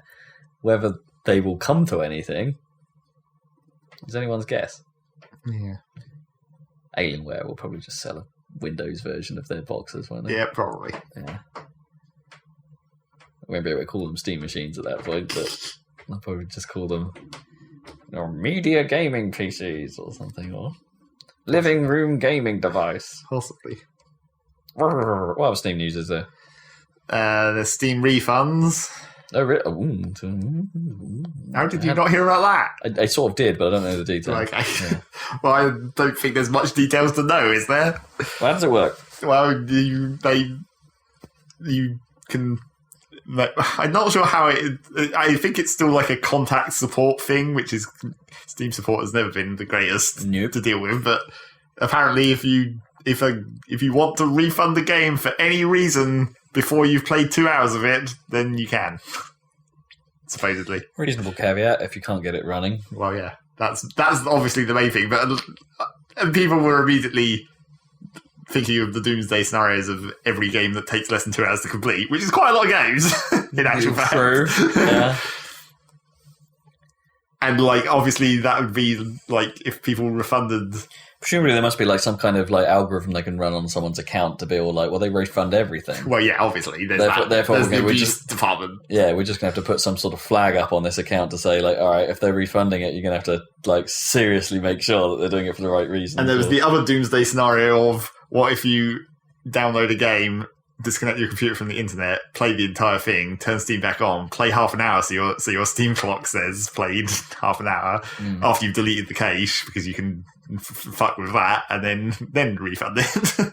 You can play an entire game without Steam knowing it. I'm not sure how possible that actually is. Yeah. Also, it's not maybe that's a limitation of... But that then suggests that Steam Offline would have to get limitations in order to get around that. Well, yeah.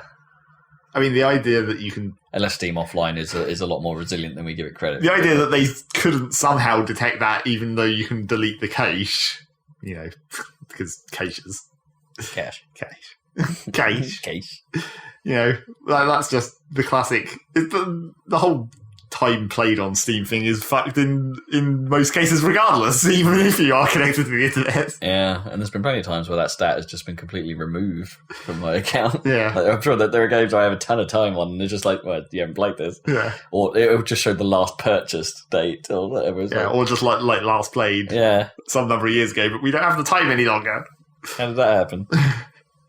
So yeah, I'm fairly sure it probably just can't work off just that. There must be some other record keeping. Yeah, some secret metric that will take. They just maybe they could just pull info through Windows or something. When was this file last accessed? Possibly. Doesn't tell you a great deal. Well, no. Potentially tells you something. Maybe you can find the save file or something. Yeah. Find the actual data. But who knows? So yeah, that's a thing. I mean, is that like across the board, or is that like Steam opt-in, or I mean, as in publishers have to opt in? I think it's across the board because, as everyone has been saying about it, it's like basically Steam finally complies with EU law that you have to be able to do that. Yeah, it's true. I mean, it's a statutory right thing, isn't it? Yeah. So that happened at last, I guess. Okay. I think there's a Jimquisition on it that I haven't caught up with. No. So you'll know more about it soon. Yeah, that's how I heard about that Steam refunds were a thing. I think he's done an episode. You saw the title of a video and haven't watched it yet? I haven't watched it yet, no. I'm a little way behind. And then I guess the last Steam news is the Steam sale. Steam sale! Whoop, whoop, whoop. Steam summer sale. Timed to E3 to be maximally inconvenient for your gameplay. If you're us and who watch all of E3. Not that we buy anything in Steam sales anyway nowadays. Oh, I don't know. There's a couple of temptations this time. There's a couple of temptations for me already. Although I'm waiting to see if they come up on dailies. Oh, yes, of course. Doing the classic. If they come up on the dailies, then I'm there. When I saw Witcher 3 was down into it was like down to the normal price of a game. Of a PC game. Yeah. I was like, oh shit, but then I was like, no, I must play Witcher 2, must persist. Still haven't. Haven't initiated that plan. I don't necessarily. Still haven't finished Mass Effect 2 for the fourth time. Yeah, I might. I probably will get Witcher 3 eventually, but I think I'm going to do it when I build. It's got to be a Christmas one. When I build my new PC, yes. I think is going to be which is going to be end of the year. It's going to be a Christmas sale one, that one. Yeah, probably. Or Christmas present. But that means we probably can't put it in the Game of the Year things. We won't have got there. We'll have like 15 days. Maybe, yeah. To grind it out. Yeah. Or, apparently everyone fucking loves the start of that game, so. No, apparently it doesn't take long to get good. Yeah. If I haven't already been overly distracted by Halo. And by then or XCOM. By then they might have patched it to make the controls less bad or whatever. I don't think that's going to happen. Well, apparently they patched it to make it slightly less bad, but I don't know about... But they're good with their patches. That's the thing, it's about their animation though, isn't it? Is the reason why the control is sluggish as people think it is. But they're not adverse to completely ripping out the entire fucking start of the game and rebuilding it from scratch. No, they have done that before. And at least with the PC version, they make good on that and make sure everyone gets those changes. Yeah. So we'll see what happens by the end of the year. Who knows? So anyway, Steam sale. There's a game built into the Steam sale as their meta thing to this time. Tell us about the monster game. You click on shit. Is it cookie clicker? Yeah, you click on shit a lot. Okay. Great. I was very tempted to write an auto hotkey script, but then I was like, what if I get banned? Yeah, what if you get banned for being a clickbot? Because that would be so easy. All I wanted to do was just make one that's not even like necessarily that fast, but just so I could just hold down the button. Okay, yeah. Because it's really painful to have to click that much. I haven't played it yet. It's, as far as I can tell, it's fairly pointless. I don't know. There's the community goals where it's like, if enough monsters die during the day, it unlocks some sales for tomorrow. But those have all been really shit sales, so there hasn't been really any good games in those selections. Not exactly top tier items on there. And Rock of Ages is there, but that gets like discounted all the damn time. Yeah. So. And then obviously there's the cards for making the sale badge, so you can upgrade your account, XP or whatever. Woo! So that's that. You click on things a lot, and it's pretty goddamn laggy. Because it had a lot of problems. It was terrible. It was like broken at the start, and then since then it's just like you notice when it's like all the bars stop moving for a few seconds. Like nothing's taking damage. Great. Yep, that's that. Steam sale. The top tip that I've noticed so far is a fairly decent discount on Dirt Rally. But not decent enough for you to buy it yet. Well, you're holding back to see if it goes down anymore. This is the thing with Steam sales, isn't it? It's like if it's not on the daily, it makes you think, will it be? I mean, I doubt it will be. Because, I don't know, the early access and that 25% is quite generous. I don't know, there's been quite a few early access games in the actual daily sales, I've noticed. Oh, really? Yeah. Okay, then. All the more reason to hold back, I guess. Yep. See what happens. I've got a slight problem because I might have a somewhat busy work week and lots of nights where I'm not at home. But well, that's why there's the mobile, Steve. Yeah, let's hope, that's not actually a problem. Let's hope I still have internet wherever I end up. That's the thing. You don't need internet, just a moderately good mobile phone connection. You should be able to get it eventually. I mean, it's the thing. I hope I have decent internet when I'm out because that will be like there's plenty of downtime in the evenings to just. Well, I won't have access to my consoles and games properly, so I can catch up on the conferences. Okay. Guess that makes sense. The timing actually might work out for E3. My life. Oh, your life. Sometimes you don't work at home. Yeah. Unlike you usually do. Yeah. Wow. Nah. When I don't work from home, I tend to be all over the place. It's nights away. Nights. Fucking nights. So is that all the news, I guess? I think that's all the news. Good. Predictions? What? Now we're going to do E3 predictions? Well, now's the only time. I guess. Anything you want to see? Well, the trouble is that, like, all the obvious stuff that we would have said has already been announced. Well, yeah, kinda, yeah, which means what's left? I mean, let's go through this. Bethesda, we reckon there's... We've already covered that. Yeah, Fallout 4, Doom, something Elder Scrolls, probably Elder Scrolls Online for consoles. They're just going to talk about it. And I can't think much more than that, really. Dishonored 2. Yes. Yeah. The other one that they accidentally So that'll be those 5. Microsoft is actually a bit more interesting than we first thought because there's no... because of those games that they can't mention anymore because there's no Crackdown, no Quantum Break, no... Whatever the last bloody one thing was. Yes. I was about to say Phantom Dust, but that's not going to happen. That's really not coming. That's really not going to happen. That's super not coming. Yeah. Then maybe that should be the next game they release. Super not coming. We're obviously going to hear about Halo 5 from them. We're obviously going to hear about the Gears remaster, whatever that is. I guess. Are we going to hear a new Gears? Probably not. I mean, it's rumoured that that not all of Black Tusk or something are working on the remaster. That there is a team working on a new Gears game, and that there's even a studio it's even got a studio name or something. So there's a chance we'll see new Gears. There's a chance we'll see Forza 6. That'll be there. But I'm struggling to think what else Microsoft has on the. No. Has going for it. For Fable. Actually, Fable. Fable. I don't think they have that going for them, really. That's just a thing. Yeah. That's just a thing that exists. Yeah. How much bad Britishness are we going to see in the trailer? That's the question. Or on the stage. Or on the stage, How many terrible, fake gameplay actors will they have? Yeah, how enthused will they be on the headset? Pretty sure they probably can't do that. They won't do a stage demo of that again, I'm fairly sure. No, probably not. They've already got the point across. Yeah. Everyone knows what it is. So Sony, what are they going to do? I have no idea what they're going to do. They're going to talk about comics again. Yeah. Because really wows. I mean, presumably they're going to have some more info about No Man's Sky. Oh, they better any info about No Man's Sky.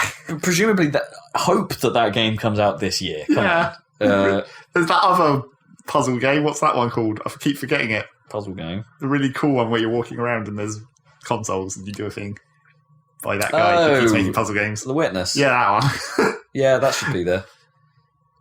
Yeah, Witness should. Although I'm not convinced that either of those will be, unless they really don't have anything and they just need to fill time. Yeah, but Sony show pretty much everything that they're doing. Well, yeah, but and they have 3 hours in which to do it, or however long their show is. It's a video clip, but I'm not convinced they would make it that big a deal out of either of those. Even though they repeatedly bring the guys out, don't they, for No Man's Sky? Yes, but I think that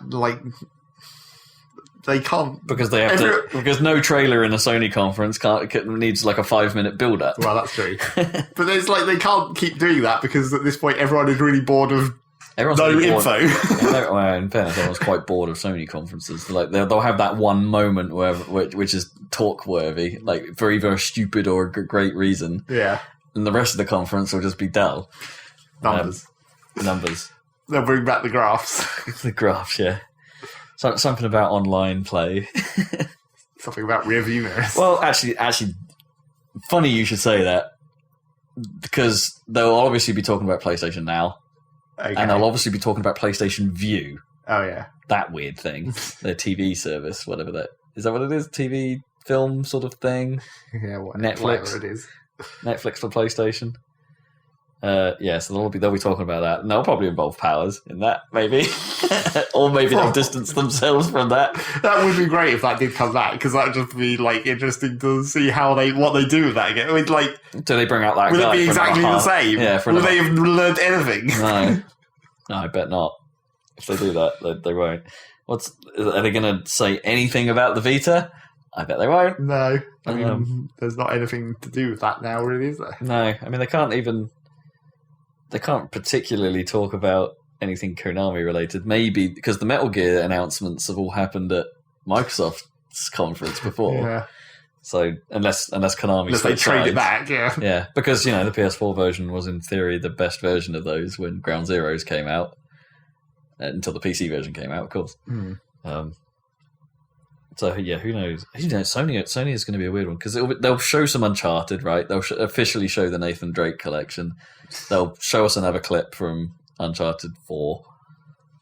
Maybe they'll already have a new Killzone. Maybe they'll have some Gran Turismo tease. I guess. The Last Guardian. Another Ridge Racer. Yeah, another Ridge Racer. Ridge Racer. Do you reckon we'll see Last Guardian? No. But they might get because supposedly Dark Souls 3 might be coming. Well, there's that other game. So maybe not they'll really have a game, but might be a game. That dungeon that everyone thought looked sort of like Dark Souls. What game was that? Darkness or something. Deep Down. Yeah, that one. Capcom's Deep Down. Yeah, they'll have that. I think we're probably a bit too early to see something from Quantic Dream. They might have a tech demo again. Yeah, but they probably won't have a game yet. So yeah, Sony, it feels like there's a lot of time they're going to have to fill. And I don't know what we're... They always do. What if Medium Molecule might turn up? To do what? Because the last time we saw what they were working on was that stupid move controller-based puppetry thing that disappeared. And don't forget, they weren't working on Little Big Planet 3 because Sumo were taking care of that. So what are they up to? It's going to be Little Big Planet 4, but they're going to integrate that puppeting stuff. Maybe, yeah. So you can do cutscenes. Yeah, exactly. Puppet cutscenes. Pup scenes. Puppet scenes. Yeah, putt scenes. Just putt. Putt. Putt scenes. Put scenes. Power put. So anyway, so that's Sony. Ninty obviously going to show Star Fox. Well, no, they're not going to show Zelda. We know they're not showing Zelda, or they've said they're not showing Zelda. I'm sure it will appear at some point, a few frames of video. Yeah, they might mention it in passing. Star Fox is obviously going to be mentioned. Knowing how Nintendo normally work, they will talk about Woolly World, even though it will probably be pretty much out by that point. I don't know what else is happening.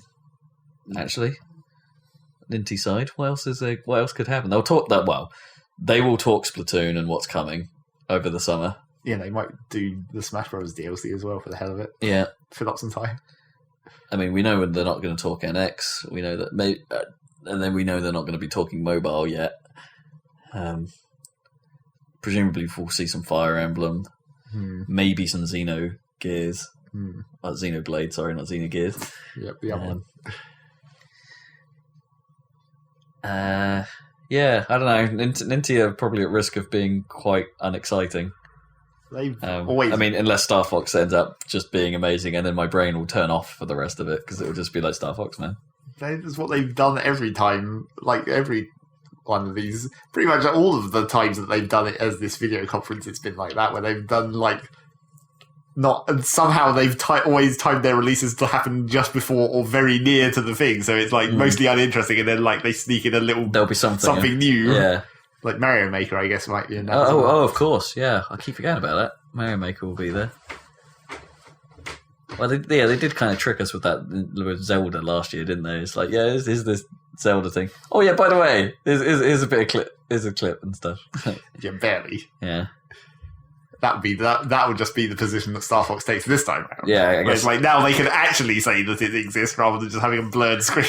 Well, they did have it on the floor, didn't they? It was weird that they chose to do that in the video, though. Yeah. Even though, you could clearly see that it looked a bit like Star Fox.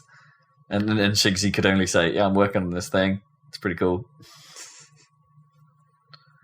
Will Iwata have bananas? Well, what random object will he have this time? Is they going to get Robot Chicken in to do the video again? They won't do the same thing twice. No. What's their gimmick going to be? What's Reggie going to do?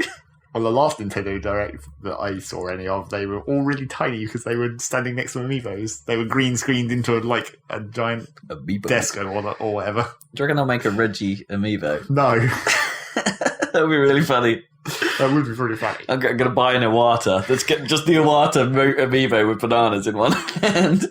That'd be amazing. Or just the bananas amiibo. Just bananas. Bananas are now a character. Do you reckon they could do amiibos for every single one of the Mario Kart power-ups? Probably. What have you got? Oh, I've got a bullet. What about you? Mushroom. What about you? Well, the mushroom would be obvious regardless of that. What about you? I've got the shitty lightning bolt that no one likes.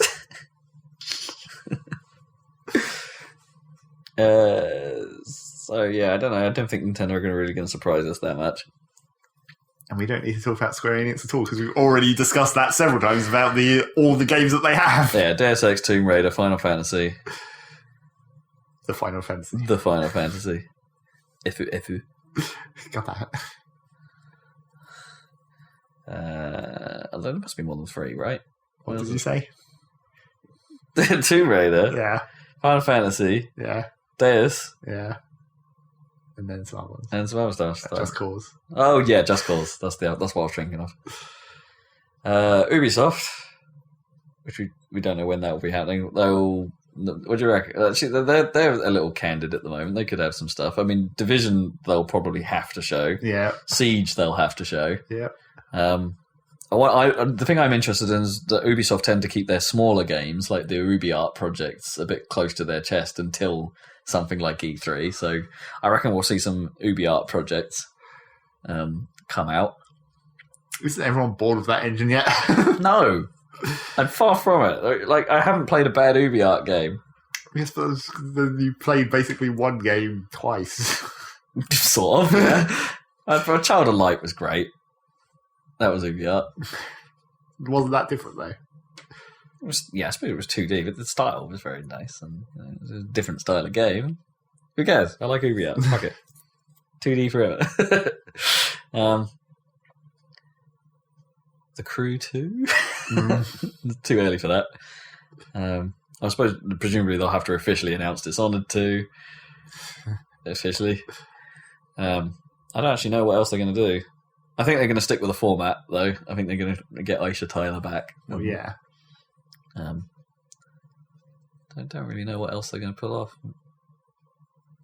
Maybe talk about the surprise success of Grow Home a bit. Maybe, but because they did just pull that one out of nowhere.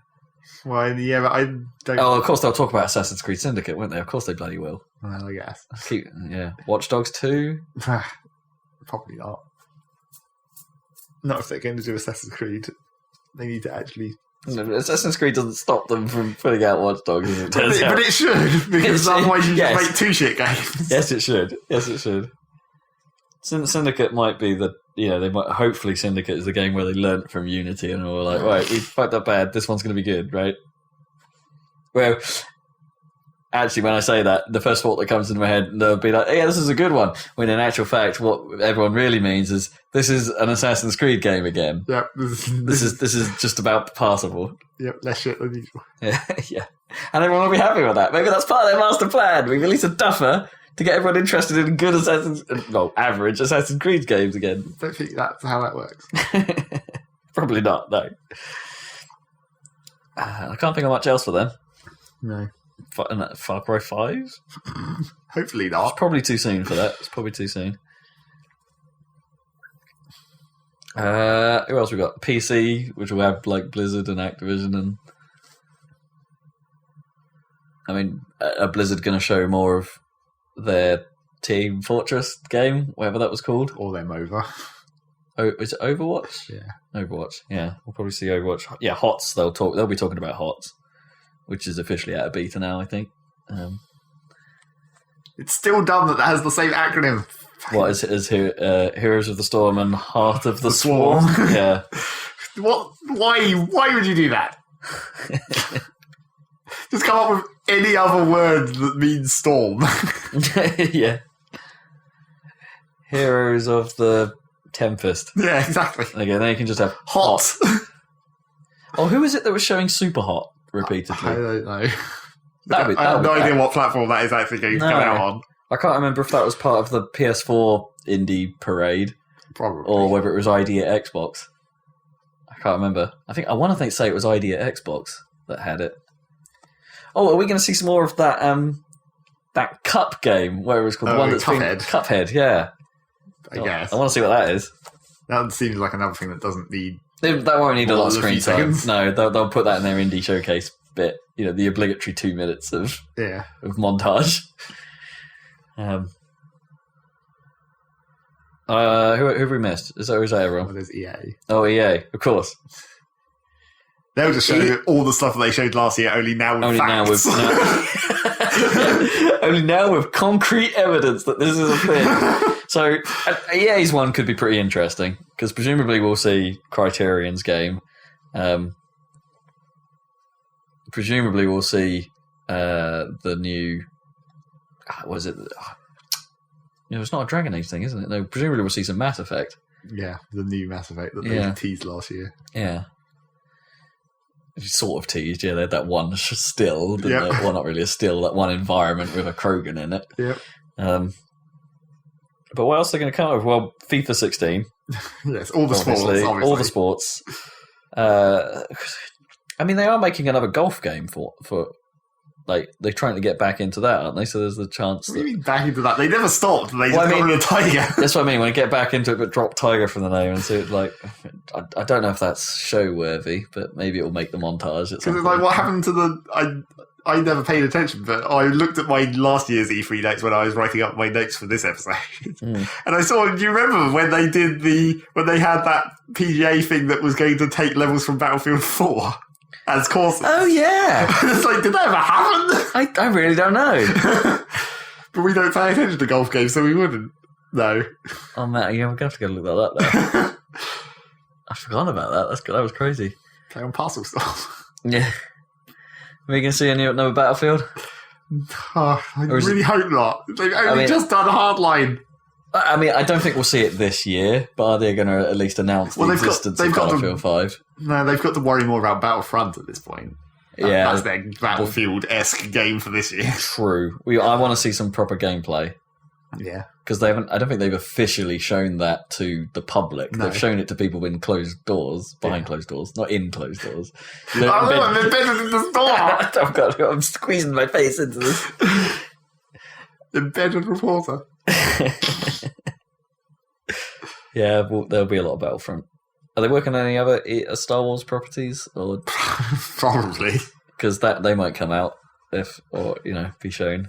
I think they are. They're making some kind of like, I don't know. I heard some talk about a Star Wars game that doesn't have Jedi in it, like it's more based on normal people. A bit like Republic Commando or something. Yeah, or like, I'm not sure what sort of game that even was, but that was just what I heard. It's like, you can have cool things in Star Wars without having Jedi. It's true, you can. Star Wars is a big enough universe that they could come up with some neat stuff. Yeah. I mean, Pod Racer, man. Yes, the prime example of cool things from the Star Wars universe. The only redeeming feature of an entire film. Yeah, pretty much, it was, yeah. Apart from the robots with bubble shields were kind of cool. What, the rolly droids? Yeah. They were kind of neat. No, the robots are not cool.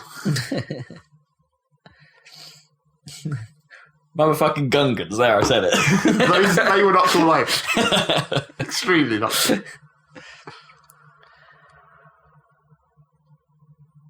Anything? That's about it, really, isn't it? I think that's all they can show, because there's no chance there's going to be another Dragon Age announcement now. No. I mean, would they? I mean, Mirror's Edge 2 has now got a name, hasn't it? Mirror's Edge Catalyst. I mean, will they show any of that? Well, that'll probably be another montage part. Maybe, yeah. Still, at this point. Yeah, it could be an interesting one. Potentially. Yeah, maybe. Depends how risky you're feeling. I think probably this year. Titanfall 2, I mean, we mentioned that earlier. Is there a chance? Or is it too soon? They might say it, but I don't think that would be like a thing from last year where it would just be like, it's happening, but we don't have any fucking thing to show for it. No, I mean, Titanfall's been out over a year now, so is there a chance that there's going to talk about something? Or are they just going to say, we're still working with Respawn Entertainment and have one of those developer montages where it's like, oh, we're building something. Yeah, exactly. It's going to be cool. I think this year of E3 has a marginally better chance of having any surprises at all than last year. It kind of has to now, is the thing. Given that we've had all these leaks, it's like if all we hear about is what we now know, then this is going to be the shittest E3. Yep. And the shittest most of E3 as well. Well, maybe not the shittest exactly. Maybe like the least content. Well, that'd be the most content that we already knew about. So yeah, I think we're done with E3. PrE3 is over. Okay. What have you been playing? Yep. That's what we've got to get to now. Yeah, Get this shit out of the way. What have you been playing? Well, so the first much shorter thing to talk about is I very briefly got my steering wheel out of the attic and tried Dirt Rally on the steering wheel. How's that feel? And I can see what everyone's problem is with the force feedback, because I guess it's always been a problem with force feedback, and I think it might actually be more to do with the design of most steering wheels than necessarily how much programming you can do. But there's no feedback in the middle. There's just like, it's super loose. And that's semi-realistic. It's like, technically, when you just start steering in a car, that is actually easy. Yeah. But it's not like incredibly easy. There's not literally no force. Well, a lot of wheels, especially the wheels we have anyway, a lot of games use over like a tension setting or something, like a default tension. Yeah, it just doesn't seem like there's any in the middle, right. Which is somewhat problematic. Also, because it depends, like, that can be affected more or less by how much dead zone you have. Yeah. Because it's like, there can be a bit where you're just turning, and even if there's meant to be force, there's not, because you're in the dead zone. And you just haven't realised that yet. Okay. And then when you get out of the dead zone, it's like, oh, there's the force. I sort of trust Codemasters to get that stuff right eventually, though, because they've done good with it in the past. Like, the amount of options you get for how force and steering works. Yeah, I didn't fuck with any of the options. That was the thing. It was just like, there's too many, and I don't know what any of these really mean. Yeah. And also, I'm using an ancient Sidewinder, so probably it's not really going to make that much difference to me. In fairness, like, I don't think the technology used in force feedback steering wheels has really come along anywhere in the last 10 years. Maybe. It's like it just pushes you left and right a bit. And jiggles. Well, the jiggle is just a function of the motor pushing you left and right. It just does it real quick. I would bet that modern steering wheels have additional motors for, like, actual vibration. Potentially, yeah. Maybe they have rumble. They probably don't rely entirely on that. But yeah, that seems weird. Pretty good. I don't know. I think I couldn't decide whether it was actually better. There was one moment where I started to spin out on a straight and recovered it. Hey. And I was like, maybe I wouldn't have been able to do that on a controller. I don't know. It seemed like it was awesome. It seemed like I felt it and was like, fuck yeah, just like recovered it. Yeah. But also handbrake turns, obviously quite difficult on a steering wheel. Mainly because what button are you going to use? I've been playing Dirt 3 on a controller. I don't like it. Well, you just don't like Dirt 3 at this point. But even the stuff I thought I did enjoy, it's like on a controller. That's what I said. On a controller, the joy is gone. Like any remaining little traces of I'm having a good time disappear with a controller. So yeah, I drove a little bit with the steering wheel. I only did like a couple of the tarmac stages and then tried Pikes Peak, the mixed terrain Pikes Peak. And weirdly, I think it wasn't related to the steering wheel, but I hadn't actually tried the mixed version of Pikes Peak before. And I think the mixed version is actually easier. You wouldn't have thought that gravel would make it easier, but I think the gravel is actually easier to drive on than the tarmac. Is it because it's somewhat slower naturally? No, I think it's just because the hill climb cars, as I said before, if you brake even slightly hard, the wheels just lock. Yeah. When you're on gravel, that doesn't matter because you just dig in. Yeah. Whereas on tarmac, you just slide. Yeah. So it's actually quite easy to drive on the gravel sections because you can brake without completely fucking yourself. I guess, yeah. So that was kind of weird. That track is still incredibly long. That was kind of a pain in the ass on the steering wheel. Play that for a whole goddamn 15 minutes and then do it again because it's 2 runs, at least. So yeah. That sounds like fun. Well, that's what I did. I basically played like 2 runs of Pike Peak and then like 3 other stages, and then that was enough. I was like, I don't think I can actually play this on the steering wheel because I just cannot withstand this much effort. It's too much. Also, I probably should have got a better chair to do it on than my desk chair. Because I have wheels, you know. You just slay backwards. That doesn't help you. Yeah, I have to come up with a solution with my couch. Well, yeah, you have a solution. Yeah, so I have just wedging your couch. Oh, yeah, wedge my couch behind the chair so I don't roll. Yes, I should have just brought a different chair upstairs. One with not wheels. And also my sidewind. One with not wheels. Yeah. Like, they're not anti-wheels. Yeah, they're not just legs, and they're not wheels. They're not wheels. It's like suckers, I guess. Yeah. Like not wheels. Hopper pads. But magnets. Yeah, my Sidewinder still has the classic problem of like Sidewinders were always badly designed, where your desk had to be a certain thickness to have any chance of actually attaching to it. Yeah, and no desk is thick enough for a Sidewinder. No. Well, how did they come up with that design where it's like it literally can't screw up far enough to attach to practically any desk? It's pretty poor. I can just about get it to work on mine. And mine's quite thin, actually. Yeah, yours is thin. Yours is probably no thicker than my desk. But I can kind of get it to work. Sometimes I wedge a mouse mat in there. Yeah, exactly. Well, my problem was that I don't have the screw bit any longer. Oh. So all I have now is 2 chunks of wood that I just wedge in there and then jam the plastic up against. Yeah. Which works, but it's basically those 2 chunks of wood are now part of my Sidewinder. It's like the box that I store my Sidewinder in. There's just like 2 chunks of wood. Those just stay with it. This is quite convenient because you just nick those out of or fashion them out of your wood pile. Yeah, because I could probably go and get some new ones. Maybe I could find one bit of wood that would perform this, because having 2 stacked on top of each other does make it occasionally like pig out or whatever. Yeah. Maybe I can find an improved bit of wood. Perhaps you could put a notch in the wood as well, so where the clamp actually sits. Possibly. You're in the perfect position to build a solution. A really bad solution. Splinterific. Yeah. That was what happened when my dad tried it. He immediately pulled it straight off and the wood fell out. Where does the wood go?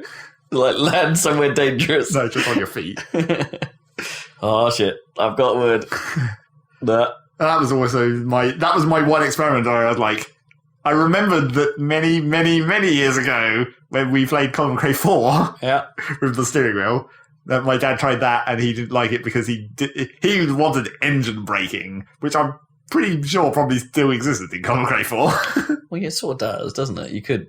Well, I suppose you don't necessarily get the feel in an automatic for that. We don't, because we don't play manual. Yeah, you'd need a gearbox and you'd need to shove into third or whatever when you're going way too fast and have the engine sort of slow it down because it can't cope. But yeah, I remembered he'd said that ages ago, and I was like, well, Dirt Rally definitely has engine braking to a much greater degree. Right. Even I know that, even though I still only play automatic. What, so if you tell it to coast, it doesn't put the clutch down for you? Or yeah, I think the clutch I think they've also made it so you can actually have a clutch. Like, you can actually have a pedal. Oh, that's awesome. Which is kind of ridiculous. I mean, I think GT has done that. They already had support for ridiculous 8 shifters and stuff. Yeah, which is that's not how a rally car even works, anyways. No, they're true. They're paddles now, aren't they? I suppose the 8. Well, they're not even paddles, really. They're like a weird stick. Oh, it's one of those where it's just like a tap stick. Up. Yeah, okay, yeah, I've seen those. So yeah, I suppose the 8 shifter only makes sense if you're going into it for the retro cars. Yeah, I guess it makes sense for those. But yeah, so then I got my dad to try out the new one, and he couldn't do it. Still couldn't. He tried it. Well, some people have a strange disconnect between doing stuff in the real world and then you put it into a simulated version. No matter how close that simulation is, for some reason there's a mental disconnect. Well, I don't know why he couldn't do it, because the first time he tried to gun it, and that went okay to a certain extent, apart from he couldn't get... His main problem with it this time was that he can't handle non-full rotation steering wheels, because obviously the Sidewinder has such a limited rotation that it maps onto quite a wide turn. It goes quite a way. It goes 120 degrees. Yeah, but you still have to for the small corners, you have to be quite gentle with it. Yeah. So he couldn't manage that. But then the second time he tried it, he was like, okay, now maybe I need to tone it down a bit and try and go slightly less fast. But then he like went incredibly not fast. And it was like, then he was having problems with gears because he was like thinking about it too much. Right. He was like, okay, I'm trundling up here and really slowly, and then oops, I put it into fifth and my revs aren't high enough and it's gone horribly wrong. He was trying manual as well. Well, yeah, on both those runs. And like the first run where he was just gunning it, he managed it quite well. I was like, why did you suddenly become really bad at manual gearbox when you're going much slower? But it's the beginner's theory, isn't it? Like, you know, the moment you start actually caring about doing something and you put more thought into it, actually you're going to get worse before you get better. That always happens. I guess. Always happens. And I put it back onto automatic and just did it. It was like, I don't know, I guess I can just do it. Yeah. I can handle this. Even though I don't normally play with a serial, I can still do it. We sort of grew up with arcade handling. It's like literally... Or, steering wheels that aren't real life. Literally since the last time I played any game with the Sidewinder, the only cars I've driven are real. I guess. I've only ever driven real cars using a steering wheel since then. And a real steering wheel. I guess. And it hasn't fucked me up. I can still do the game steering wheel. Yeah, I think that's probably true of me, actually. Or at least, for quite some time. I don't think I played an arcade racer Oh, no, that's a lie. I played Daytona earlier this year. And you played with the Xbox steering wheel. That was... Oh, that's a long time ago now. Yeah, but that was not as long as Colin McRae 4 was. No, true. When we had our PC steering wheels. Forza 2, that would have been. So yeah, that's that. That still works, surprisingly. One of the paddle shifting buttons on my Sidewinder is a bit dodgy. But since I don't play it in manual, that's fine. Yeah, I never use that button anyway. My Sidewinder's held up surprisingly well. It's pretty much perfect still. Yeah. Other than the pedals squeaking like a bastard. Well, yes. Wah! I think that was that was just like that from the start. Yeah. It was just how that was. Horrible plastic pedals.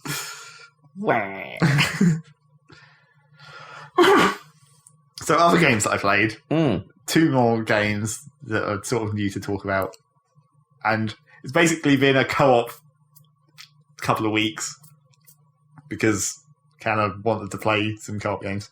Okay, fair enough. Well, firstly, it was not coincidentally, timed because they sort of released Don't Starve Together, which is like the multiplayer version of Don't Starve. Sort of released. When you say sort of, like, is it out of early access? But it's like the whole game has basically been in early access, except before early access was a thing. Right, yeah.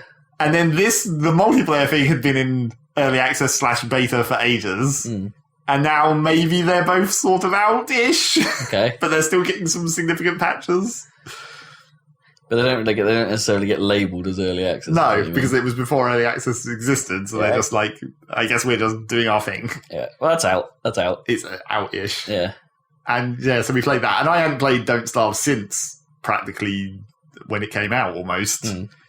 And, I mean, even back then, it was still a fucking pain in the ass. And now it's just a real fucking pain in the ass. But it's a pain in the ass together. It's a pain in 2 asses. The thing about playing it together is like, there's only one benefit to that, which is that you can explore in multiple directions at the same time. Right. Because everything else, you still have to produce enough food for 2 people, and you have to harvest enough resources for both of the people to have armor or whatever. So is there not really a great benefit in, say, one person trying to get food for 2 people rather than you sorting yourselves out? No, not really. And also, it depends on what character you're playing, because that can have an effect. Like, when we were playing, I was playing the default character, which is like, no special stuff. And she was playing a character who can only eat meat, which is a problem. But that basically meant that when we were harvesting the food, I was just giving her any meat that I found. She was just giving me any mod meat that she found. And that was it. Sure. It was like still 2 people's worth of food. You sort of naturally became vegetarian. Well, yeah, I guess I had to. Didn't have any choice. She was eating all the meat. And that can be a problem with the cooking system as well. Because like when you combine different items in the cooking pot, unless you know what the recipe is beforehand, it's basically based on like the recipes are based on what proportion of the 4 slots is filled with different things. So if it's like 50% meat and then 50% doesn't matter, and then that makes a meat dish. But then sometimes if it's like 50% meat and 50% vegetables, specifically vegetables, then that will create something different. So, she could accidentally put something in that makes it a non-meat dish, even though it included meat, and then she couldn't eat it. And then it was like, well, I guess I have to eat that now. That's a somewhat weird meat only is a somewhat weird mechanic to put in. Because humans aren't like that. Right? But a lot of this game has, all the other characters have weird mechanics. That's why I was just playing with the default one, because I was like, I don't need... Although technically the default character does have some things that like are slightly differentiated. Like, I think he has the highest pool of sanity. And that was something that didn't exist when I first played the game. In fact, basically the main things that were problems for us was sanity and the weather. Because those were 2 things that I hadn't played since they introduced those 2 things. And obviously the weather is the big problem because you start in... So I guess you start in summer, I guess, and you go through autumn. But as soon as you hit winter, you're fucked. Because like everything, no crops grow, and then there's less animals that you can harvest. I mean, you still get the rabbits, but to actually keep 2 people sufficiently alive through winter is a fucking difficult job. Can't you just do so? Is it about stockpiling? Yeah, it's basically get as much as you can in advance. But the trouble is that obviously fucking all the food rots over time, so you can't store it for that long. I mean, winter obviously slows that down because it gets cold, and then in winter it's cold, so then you have to take your thermal stone with you when you're going out and get back before that runs out. A thermal stone? Yes, it's just a stone that gets hot when you put it next to the fire. But then that means you have to have stone, and then the thermal stones wear out as well somehow. So you have to make more of them, and that uses more stone. You have to... That doesn't make a great deal of sense. No, well, it's like a lot of stuff in that game just is inconvenient and less sense-making. And really, everything in that game is just designed to be inconvenient. Like, you think that you want to farm berry bushes because that's a convenient source of food, rather than, like, the farms are so expensive to build, the actual farms, and they don't actually produce that much food. So you're like, oh, well, obviously I want to have berry bushes. So you dig up the berry bushes and put them in your base.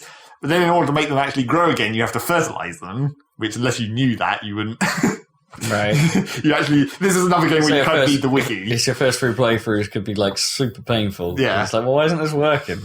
This is another game where you sort of need the wiki to actually know what the fuck, how things actually work. But then, this does not sound appealing to me. You plant the berry bushes and fertilize them and then they grow again. But then there's in every case in this game, there's the one thing that's designed specifically to fuck up that tactic, where, like, berry bushes, occasionally when you harvest them, a turkey comes out and eats any berries that are still on bushes in the vicinity. So if you've got your berry farm... Or can you just kill a turkey? You can chase it off, and and if you can corner it, you can kill it, and then obviously you get bonus meat. But it's not that easy, because it's fast. But so, it's specifically designed for if you've set up a nice farm with a ton of berry bushes... Whenever you harvest them, there's a chance that a turkey's going to come out and fuck you. And it's like, there's basically everything is like that. Like, for the... Why would a turkey just come out of a bush? Well, because it's hiding in the bush. But then, so, like, for her with her... big. Well, the bush is quite big. For her with her meat-eating character, every time you kill a small animal, it's adding a point into this hidden stat of naughtiness, basically. And once you reach a certain level of that, a big monster comes and steals all your shit. Basically, it goes to any chest that you've built and steals everything inside them. Unless you kill the monster? Unless you kill it, which is quite difficult to do before it escapes, because it doesn't really try and fight you that much. It's just there to nick your stuff and then run away, like the turkey. And I was also really like... Can you put like a bait chest? Yeah, just build many chests. So only one of them. That's basically all these things like the turkey and the chest grabbing thing is just like what you do is you specifically set up a chest which has a bunch of traps around it. So when it spawns, okay, yeah, you lure it into the trap. But then you wouldn't know that was covered. No, exactly. And then even just fucking cutting down trees. In the old version, there was the tree guards, where occasionally, if you chop down a certain number of trees, one of them just turns into a monster and starts attacking you. It's like, Jesus, really? This one's alive. Yep, that was just a tree guard. It's a fake tree. It's a tree mimic. Yep, that's basically what it is. Trimic. It looks like a tree, and then when you hit it, it turns into a monster and kills you. And then, so I knew about that. I'd remembered that. But then, since in one of the seasons updates, they introduced like deciduous trees. And I was like, well, those don't have tree guard because the tree guards only look like conifers. And I was like, so I'll only cut down these deciduous trees. But that's the problem of like the deciduous trees. When they lose their leaves in the winter, you don't get seeds any longer, so you can't replant them. Right. So that fucks up your wood supply if you don't pay attention to how many seeds you've got. But also, there is actually a tree guard equivalent for the deciduous trees. I just hadn't come across it yet. Right. Where occasionally when you try and cut one down, it turns into a poisonous one where basically the seeds turn into little monsters and attack you. It's like, God damn it! There's nothing safe! And we'd founded our base like near... We found this like really awesome area with a bunch of rocks and we were like, okay, that's useful. We want to be somewhere near that. Oh, here's a little bit of coastline where it curves around and has a semi-defensible position. So we found our base there, but apparently if you're in the vicinity of a rocky area, meteor strikes. So occasionally just meteors come down and fuck up all your shit. It's like, God damn it. So yeah, that game is just a big pain in the ass. Do you actually enjoy it? Or is it something about the shared pain? Yeah, I guess that was it. I'm not sure whether we're going to go back to it. We may do. But that got superseded by the next game, where she wanted to play Orcs Must Die 2. Oh, that, right. And basically, that's the tower defense one where you put, effectively, you've got a grid on the floor and you can put traps down. And yeah, it's a tower defense thing. So yeah, so I didn't have that, and I was like, oh fuck it, I guess if we're going to play, might as well play that if we're going to play that together. So I got that, and that was pretty good, I guess. Yeah. It sort of had a weird difficulty curve where, like at the start, as you're trying to unlock and upgrade the traps, obviously that's moderately difficult. But then things get a bit easier for a while as you get certain things. Well, yeah, there was sort of a middle period where it was relatively easy, but then towards... Are you like leveling your character as well, or is it just abilities? No, it's just the items and all it really is the traps and your weapon, whatever weapon you happen to be choose to use. And the trouble with that is that unless you're playing like endless mode just to get extra points, you sort of commit early. Because you don't have the points to just be unlocking everything and trying it out. Yeah. So, like, I'm still using the first weapon because that's the one that I put points into at the start, and I've upgraded it now, so... So you are effectively leveling, but you're leveling your weapon, and it's like, switching becomes a problem unless you, like, start from the beginning again, or, like, you go back and replay and build up another weapon. Yeah, I mean, you can play, like, endless levels to just get extra bonus unlock points or whatever. So, yeah. It was like sort of difficult at the start, moderately easy in the middle. Then towards the end, the levels started getting more complicated, and that made it slightly more difficult again. And then we got to the end because it's not that long. There's only like 2 acts or whatever, and I don't remember how many levels there are in each, like 8 or something. Okay. So we got to the end, and then we tried one endless level, but that was actually too hard because it was like you just. I mean, obviously you're not meant to be able to survive. No. It's endless. Yeah. It's survive as long as you can. And we survived as long as we could, which wasn't all that long. So we were like, okay. And then we went to try like the harder difficulty mode on the regular levels again. And that is just like super easy for some reason. I mean, obviously it's the easiest levels again. We're going through them in order again. We're doing it in super hard mode. But doing it in the hard mode only unlock after you finish the game, or? I don't know. Or could you just started in hard mode? Yeah, I think we could have done, but we didn't. I think I'm not sure it might have unlocked because she'd already done it or something. Because I mean, I saw it in the menu, but we didn't play it initially. But yeah, so that has been incredibly easy. It's normally like the first couple of waves of enemies, it's a bit hairy because you don't have anything down. Yeah. You're just holding them off with your gun or whatever. It's a little bit close.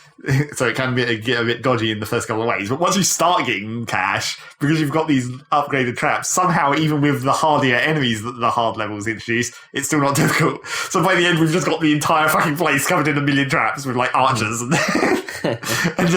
then we just stand there because you don't even need to shoot at that point because the traps get everything before they even get to the middle. So the traps don't like wear out and you have to be constantly repairing them, or no? I mean they just have a reload time basically is how they limit it. But after a certain point, the character. I mean, there's 2 characters, and the one that I'm playing, you have the arrow trap, which is just like basically just shoots an area in front of it. That's his default. And then I committed early to tar pits, which just slow enemies down. and spike traps, which is just like a really cheap floor tile. Okay. Just for filling in gaps. Yep.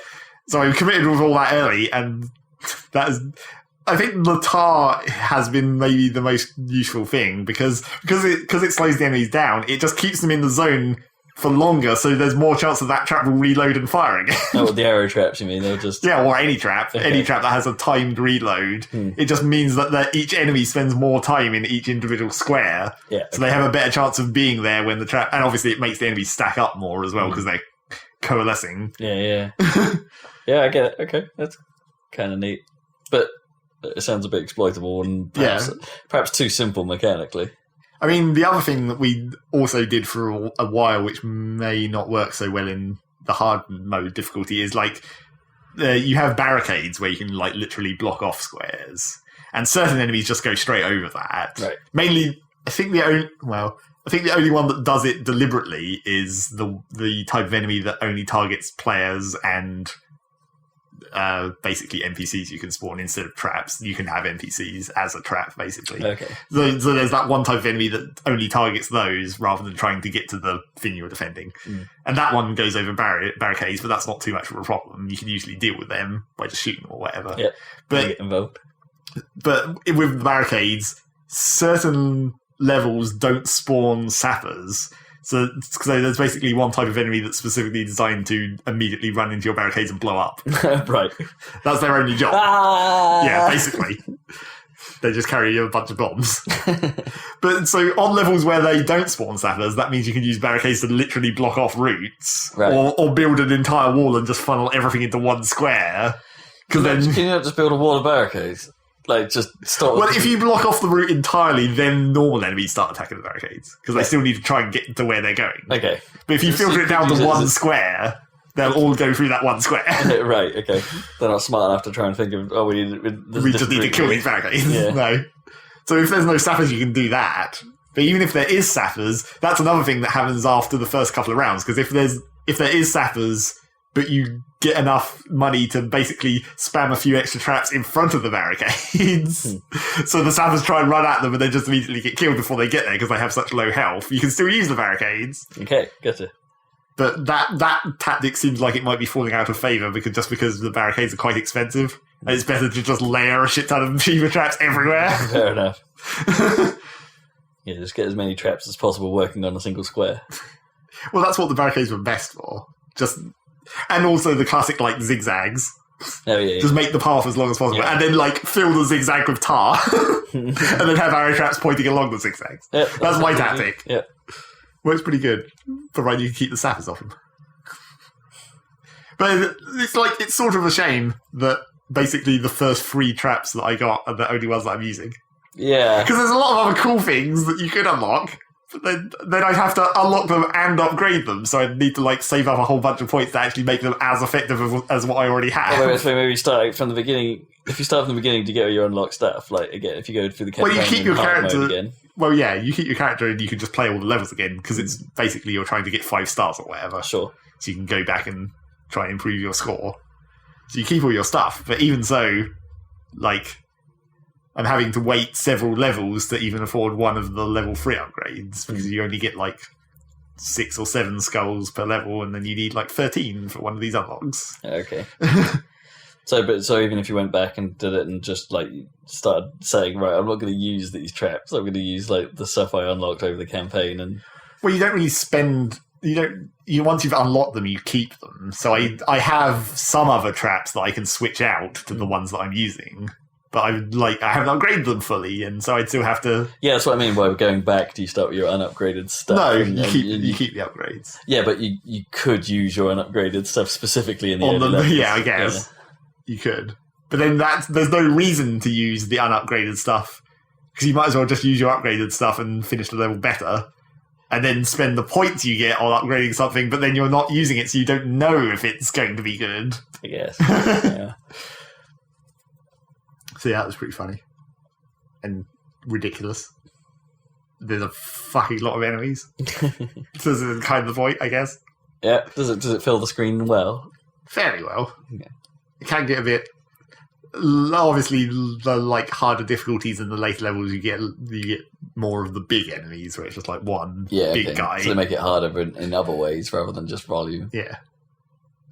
Although it was kind of funny where I put an upgrade on my gun where not the biggest enemies it's like you got these big enemies in normal difficulty, and now in the hardest difficulty you've got like the bigger versions of those. Okay. So they're even bigger.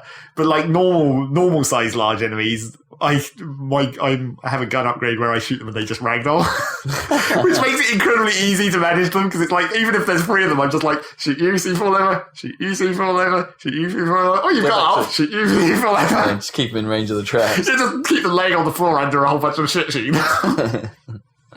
which made the medium-sized enemies quite easy to deal with. Although it sounds like you had fun, you're not painting the picture that this is a particularly good game. Like, I think it's a fine game. It's just like the difficulty curve has been weird. Okay. And we'll probably still go through the rest of the game on the hard difficulty and then try endless again or something, depending on how much more of this we actually get to play, I guess. Yeah.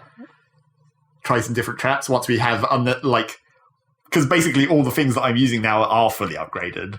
So I'm just getting points that I can just spend on experiments. Do you think it would lose something in single player then? Is it the multiplayer that's, again, kept you in? Well, I did try a few levels in single player, and it's not necessarily that it's bad, it's just I think it needs 2 people to just keep tabs on keep an eye on everything. Okay. I mean, obviously, pretty much every level has at least 2 routes. Yeah. So that kind of inherently is designed for 2 people. Yeah. Does it play with more, or is 2 the target co-op? I think it's only 2. Okay. As far as I know. Which makes sense. Because there's 2 characters. Fair enough. And, well, they are like different classes, so I presume you can have 2 of the same. Oh, yeah, sorry. In my head, I was getting a little bit confused with Dungeon Defenders. Yeah. Which is obviously a 4-player. Yeah. It's kind of the same thing. Kind of. And apparently, you can play the levels from Orcs Must Die 1 in 2. Oh, okay. In theory, if you have it, which I don't. Oh, I see. Right. But coincidentally, the guy from the Giant Bomb Game Jam, giving out his prizes now. He's decided to buy some shit out of the Steam sale, presumably, to give away his prizes. And one of them was Orcs Must Die 1. Okay, and I was like, I guess I'll take that then. I haven't actually seen whether I'm going to get that, because he's doing it by like first come, first serve, send a PM. Okay, right. And I'll check it off the list. So I obviously... Effectively going down like the order of the rankings for the game jam. No, just like whoever posts first, which seemed a bit weird. He didn't tie the prizes to like how expensive the game was to how good your game did in the scoring or whatever. Sure. Well, it's just like, well, I just have some stuff. Have what you want. That's kind of a fair way to do it. Well, apart from probably like if your time zone sucks for when he set up his list or whatever. Maybe, yeah. You'd come in last and get whatever's left. Screw you guys. So we'll see what I put Orcs Must Die as my first choice, and then because I figured that like it's likely that because of American time zones, when I woke up this morning and saw this, I was like, he's probably asleep now, so there's probably PMs queuing up. So I put in my second and third choices in that first PM just in case. Okay, easy. I think my second ones were like Napoleon Total War and Frozen Synapse, because those were like the only games that I was interested in that list. Fair enough. It wasn't a particularly good list of games. Still can't complain. No, get free shit. That's always good. Yeah. I never did mention... Cheers, Game Jam guy. I never did mention about the Game Jam on the podcast, but the... I think we talked about very kind of a cable nightmare. Yes, that's what it should be. We talked about the game and the concept, but we didn't talk about how they played all of the games on a live stream. Oh, did they? Yeah. Oh, that's cool. It was weird. It was extremely weird having Dave Lang and John Drake criticise my game. Oh, that's amazing. Oh, wow. Although, to be honest, they weren't paying that much attention. Well, no, because it's Dave Lang. And also because they were just getting through these games. It's like, just go. Yeah, like, spend 1 minute, play through the content of each of these games in succession really fast. They like TriCaster time. TriCaster time. Yeah, that was pretty funny. Oh man! Is that available to watch? Like anyway, like did that go up, or was that a member thing? Yeah, I don't know whether it is a premium or not. I mean, it's on the website, but I'm premium, so I don't know whether that's available to everyone or not. So yeah, that video exists. That's cool. Go check that out if you have access to it and can find it. And also, it was Drew playing it, so you would have thought he would know what the fuck to do with cables. Yeah, maybe. Yeah, but not quite. Obviously, that's actually my fault because I didn't tutorialise. Yeah, I didn't quite explain what the fuck was going on well enough. Rig up these cables, untangle them. And also, he had the same problem that I'd seen that other people had mentioned of like the hit zone of where you have to put the cable to make it plug in. Oh, okay. Yeah, it's kind of difficult to hit. Still available now for free on Joymo Game Jam, Billy Caravella's Cable Challenge. I think that's what it was called. No, wait, Billy Caravella Cable Manager 2015. Yeah, that's it. No, wait, 2013. That's right. I put the old date on it. There's a CM. So yeah, that happened. Cable nightmare. Awesome. And I think that's all I've been playing, really. All right then. Just all that co-op. Well, my spiel is relatively short. You play Splatoon, I hope. I played a fuck ton of Splatoon. That game is excellent. I seriously love that game. And you haven't been annoyed by the lack of content yet? No, not really. Because actually, the update cycle has been pretty good. So far. Really good. Which suggests that. Well, I think everyone knows that all of this content is already in the game. What they've been releasing is already there. Okay. They are arbitrarily pacing it. Yeah. I think one of the game's designers actually came out and said, "Look, the reason why we're doing this is we're trying something about how the community effectively adapts to the game. The idea being that at launch, when there wasn't so much, it meant that the players had less to adapt to, therefore got into understanding it all quicker. Right. So as they eke out content, the community they're trying to do it at the pace at which they think the community can deal with it. Which I don't know if that comes across as actually somewhat patronising against it's like we're all. Most of us will be gamers here. Well, I don't know. It's the Wii U.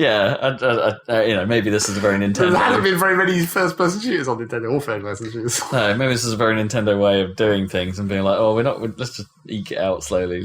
But I think most of the content is already on the disc and stuff like that. Because I think one of the weapons they've released is a giant paintbrush that mimicking what the paintbrush that sort of looks like from Sunshine, Mario Sunshine, and that we've seen before. Well, yeah. That was in all kinds of promotional art before. Exactly, yeah, but they that wasn't actually in the game until they updated to release it, or you weren't able to use it. They've also released a version of the one of the short range SMG style guns, I suppose, that's modelled on a Nintendo Zapper. Okay, that's quite cool, obviously. And they released another one the other day, but I can't remember what that was. That one escapes me. But yeah, so they've had a few weapon updates already. They've had 2 map updates already. So there's now 7 maps in the game. But you can still only play 2 at a time. The rotation is still only 2. They're going to need to upgrade that. That's going to have to be 3 at a time. There's enough space in the UI for a third. Only a third. Yeah, for only a third. They've left room for it at least. I don't necessarily have a problem with it. I think the idea behind the system has always been to make it so there's something fresh to come back to. Stay fresh. So every time you log into the game, the game is telling you something. Hey, this has happened, and obviously that's not every time because most of the time all the game is telling you, hey, here's what the maps are. Yeah. Which, if you're playing it in a lot of short sessions, which is how I have been playing it, can get somewhat irritating because it's I don't care. I don't want to sit through this news broadcast again. Thanks, just to tell me what the levels are. Well, it probably sucks if you come back and it's the same ones that you played last time. Exactly. Even if it's been 12 hours or something. Yeah, because they update every 4 hours. Is how the actual rotation works, and there are some problems associated with that. So I figured out what that what the green box is. Yeah, where it tells you it is what we thought. It is basically a streak. Yeah, ranking called the vibe meter. That's how fresh you are. Yeah, it is basically how fresh you are. But the annoying thing is if you're doing really well and because the idea is there is a mechanic behind it, and that once a day you can talk to Jed the cat and he will give you a coin bonus based on how high your vibe is. How fresh you are. How fresh you are. And it's not a lot of money, admittedly, so it doesn't matter very much. Right. But there have been a number of times where I've ended up with a really good vibe, and it's been like, I should probably go talk to the cat. And then the rotation has occurred, which zeroes your vibe. Okay. And you're just like, oh, fuck. You need warning. Yeah. You need I would quite like hey, this is probably you need to go speak to the cat, man. If you want your bonus, go speak to the cat. Or just for it not to do that, not for it to zero the vibe out, because I'm not 100% sure why they would choose to do that. Because otherwise you could never have it go down at all. What's wrong with that? I want to be hella toasty. You have to earn it. You have to earn your bonus by at least playing some matches rather than just... Because then you could wait till the rollover and get it on both sides. Yeah, or perhaps have it more clearly defined when the vibe ends are, at least, rather than it just happening. Yeah. Again, it's not a big deal because you earn enough cash per level. Is there not a countdown somewhere in the game that tells you when the map rotation is going to happen, like on a big screen somewhere? Not that I found. God damn it. That would be really obvious. Yeah, it's a bit of an oversight.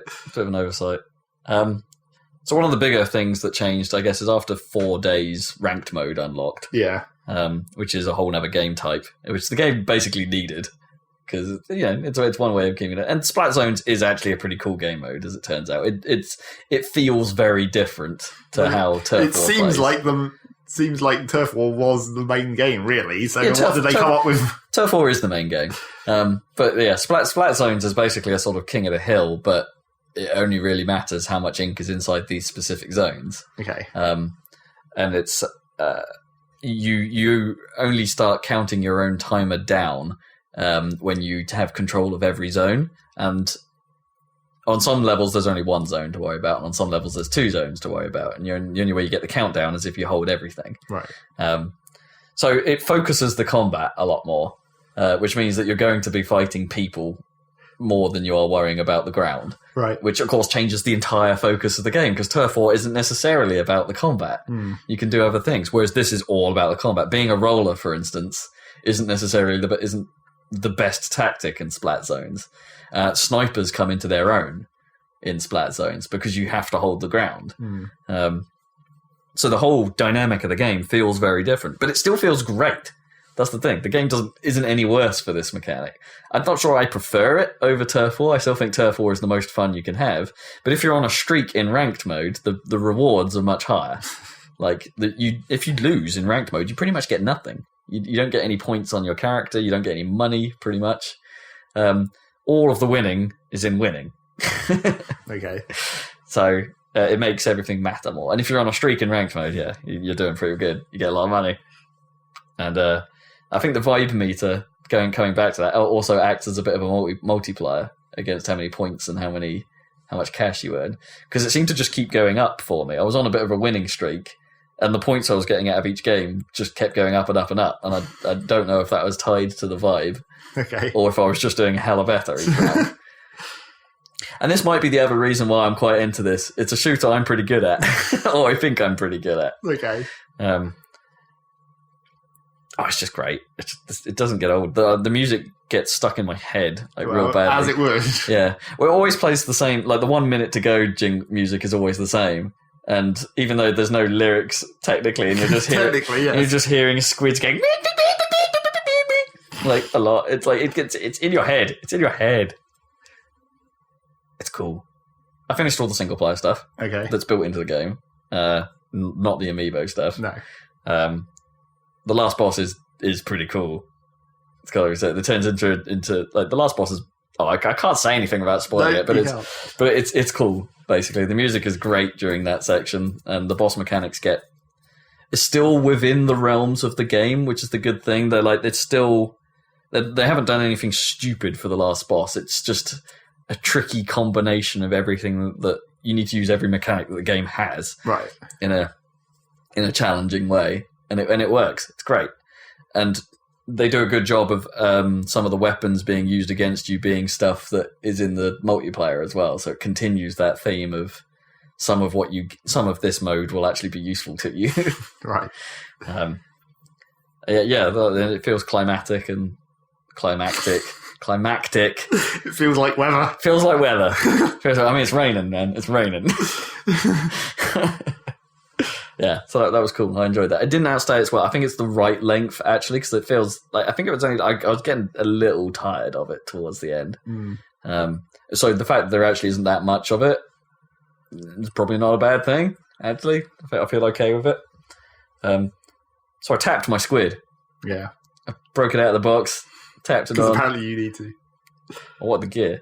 Well, apparently this is how you unlock extra mini games to play during the rounds. Apparently, is like one of the tiers of unlocks is the mini game. So I want that. So I'm working my way through the 20 challenges that unlock. And with the squid, the challenges are one of two things. Like, it doesn't actually change your main weapon, which I thought they all did. Yeah. The squid ones are slightly different. The squid ones are, you either get the Kraken challenges, which are basically speed runs, but when you turn into a squid, you turn into the Kraken special weapon. Okay. Which means you can swim through enemy ink, and you can jumping is an insta kill collision. Right. So you can basically just plow your way through the levels, and it's a time trial. And those are quite fun. They've been quite easy so far, with me needing only half the time that I've been given. But they're fun nonetheless. And the other ones are a bit more challenging, which are limited ink challenges. Oh. You can't reload. So you have to be very careful with your shots. And one of the levels I've played on was on one of the levels where the floor is basically made of sponges. So your shots make the floor panels bigger, but enemy shots will dramatically reduce the size. Right. Which was quite difficult. Because if they get a nasty shot on you and ridiculously reduce your platform, you could be falling to your doom at any time. And because you don't really want to be expending as much, you don't really want to be using your ink just to take out the bad guys. Really, you want to be like making the platforms just enough to get by. Yeah. And so those are actually kind of interesting. Sort of enjoying those so far. It's a shame that the sort of the gear you get with the squid, like the actual aesthetic stuff, is basically a set of giant power armor, which looks really big and chunky and ugly. Okay. Like, I'm not sure I really want that, and the abilities haven't been kind to me with those so far. So yeah, I pretty much love everything about this game. I want to see more of it. And some of the levels that have been released, actually, like if you've played through the single player, you will kind of know what's coming, because the two levels that have been released have been in the single player at some point. Right. And there's one level that has been in the single player that there's one level left that I can think of that I think will very much be a multiplayer level, because it's a perfectly symmetrical. It's a perfectly symmetrical area. Yes. So that's almost certainly going to be another multiplayer level. But this one is going to be the weirdest one so far, because there's plenty of water, plenty of death. It's like each end is raised, but the middle is all sunken, and there's no way into it other than to either use a gusher, which I'm not even sure will be in the multiplayer version of it. It's like a fountain you have to swim up, or you have to swim up the walls, and it's like that might actually be quite a difficult and complicated level to play on, which will mix things up a bit. I don't know how to... I mean, there's also a relatively limited amount of space to cover in ink. So the turf war mechanics might be a little bit more focused. So interesting. I reckon that's the one that's coming. But then after that, I don't know. Does that mean that they've maxed out at 8 maps and they're actually going to have to be making more content, and then it will actually appear as DLC? In which case, 8 maps still isn't a great deal. Depends how much more of the summer they have content planned for, I suppose. Because, so thus far, their release rate has been rapid. Because it hasn't actually really been releases. No, it's been stuff that's been on the disc. So, hell, by all I know, that last map has already come out. Yep, could have done. But I think they've said that they're planning more game modes and stuff as like that as well. So maybe that will be what we end up seeing rather than maps once they reach that point. Who knows? It's a great game. It's a great game. My favourite thing of the year thus far. Oh, okay. Without doubt. Although I'm not entirely sure what other 2015 stuff I've really actually played this year. But yeah. Well, it's because you haven't yet. They all come out in November. Yeah, they will come out later.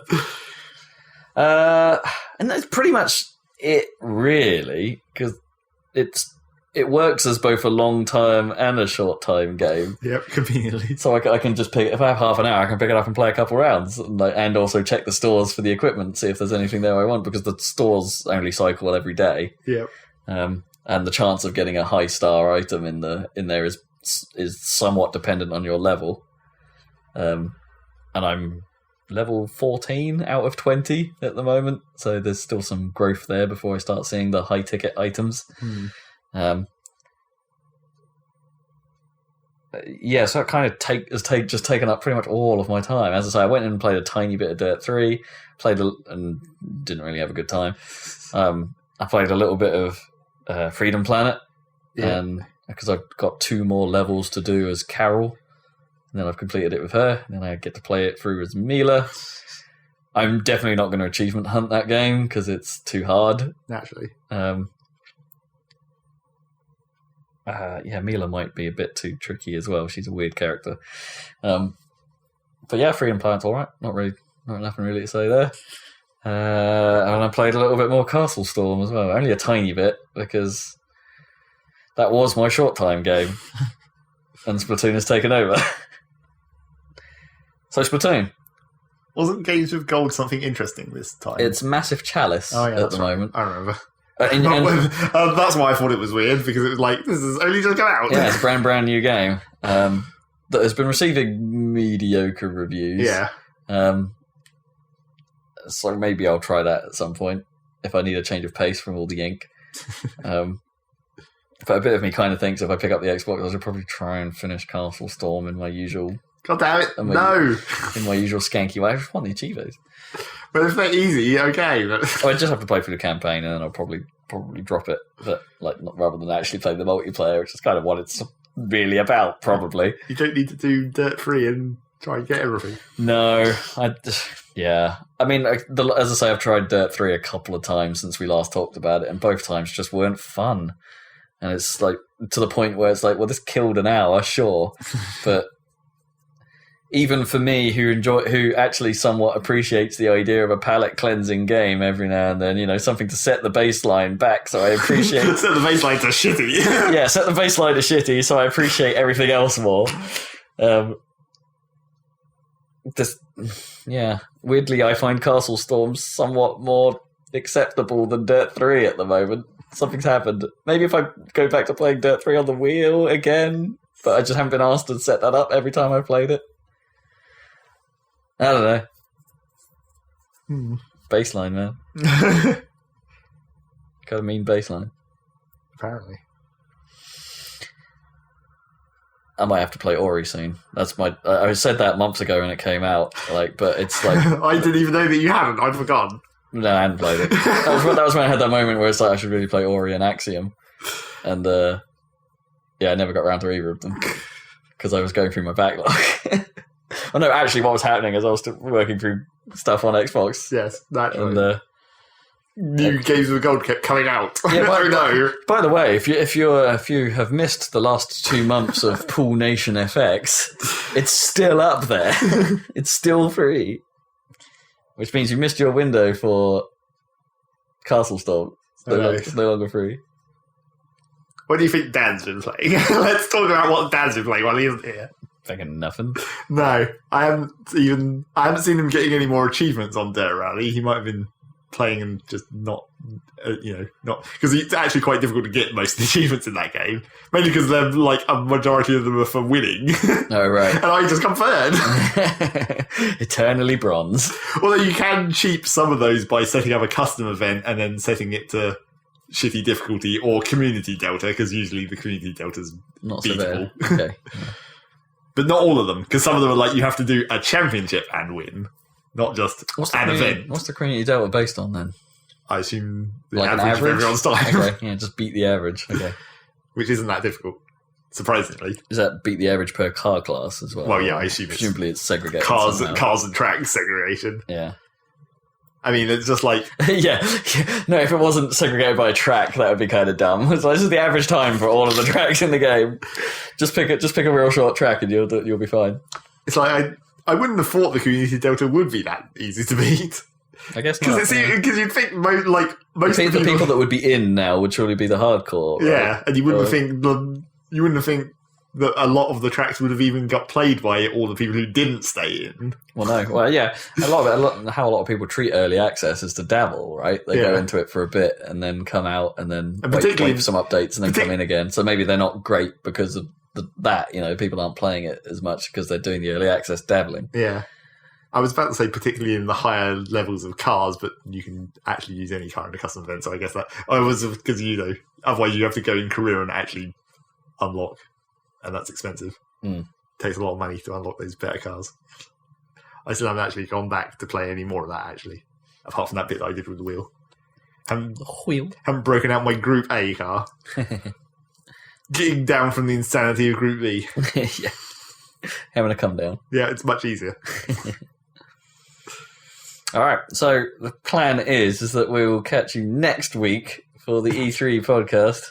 I was going to say or sooner, but I don't think that's going to happen. No. I'd want to do it sooner. I've got too much of a week on for that. But Rob has too much stuff, and Dan, we have no idea. But probably not. Actually, Dan next week is the only window we'll have. Yeah. Because of the week after that, he's at Glastonbury. Got that. So... Ruining our podcast! Well, the timing has worked out pretty good, actually. Well, now it has, yes. Coincidentally. Not that it's too much effort for us to just do a podcast ourselves. No, Zac and I could just jump on it at some point, potentially. But no, hopefully Dan will be back. Hopefully we'll run this show with a little bit more structure. I think we've done all right for once. Yeah. I think we've done all right. It's not slightly less hardcasty. Well, it's because we had so much shit to talk about, we couldn't do a random section, and that limited the dumbness. That's true. We did just jump in. Is there anything random you want to say at the end? I'm pretty hungry. Well, yes. It's not that random, but I'm pretty hungry. No. How do you feel about... hunger? How do you feel about hunger, man? It's not an appreciable position to be. How do you feel about the chili beef on Asda pizzas? Not great. I don't really... You've got some of that tonight. Really, I don't like much of the spiciness on those Asda pizzas at all. Like, even the sauce that makes it spicier, not... The chili oil? Yeah, I'm not particularly much of a fan of that, really. It's a bit much. Because I did ask for double pepperoni, but when I noticed how little pepperoni she'd put on it... You weren't convinced it was double? No. And as it turns out, I just added more toppings, and it turns out she didn't double it, so... Wow. I mean, I should have said, but the nice part of me is just like, I don't want to repeat myself. I don't want to correct. You just want to leave. I don't necessarily want to correct you on your inability to hear me, or worse, I don't want to correct you on your inability to understand my words. Yeah. It's always which is actually plausible. Yeah, definitely. Mumbling Rob. Although I'm pretty good when it comes to as much as I hate doing interaction, it's like there's when I'm actually forced into it, polite posh Rob turns on.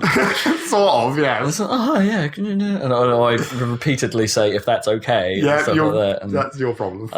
You have phrases. I'm too appeasable. That appear. Yeah. Repeatedly. It's only in front of this mic of steel that we don't give a shit. Pretty much, yeah. It's because I'm not talking to someone. I'm talking to Zac. Yep. Exactly. The fact that the world is listening is a bonus. The fact that there are any words coming out of my mouth is unusual.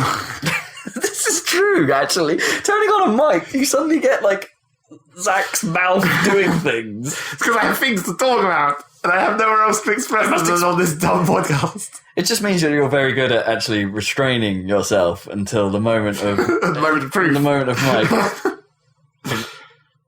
I was about to say magic mic, but that means something else now. Thanks to goddamn Channing Tatum. Speaking of random things just at the end of this podcast. Yeah. Related to the fact that I've been playing co-op games. Yeah. Sorry, I've just thought of something I played. Something else. But you carry on. Yeah. I had to go back into the IRC Mumble server. Right. And obviously I hadn't been in there for ages. Yeah. Because I don't hang around. I can't withstand white noise, I guess. Yeah. I can't withstand just listening to people actually silence. Well, there's fucking 20 of them in there and still nothing. And they're all just lurking. Yeah, they're all just listening and not saying.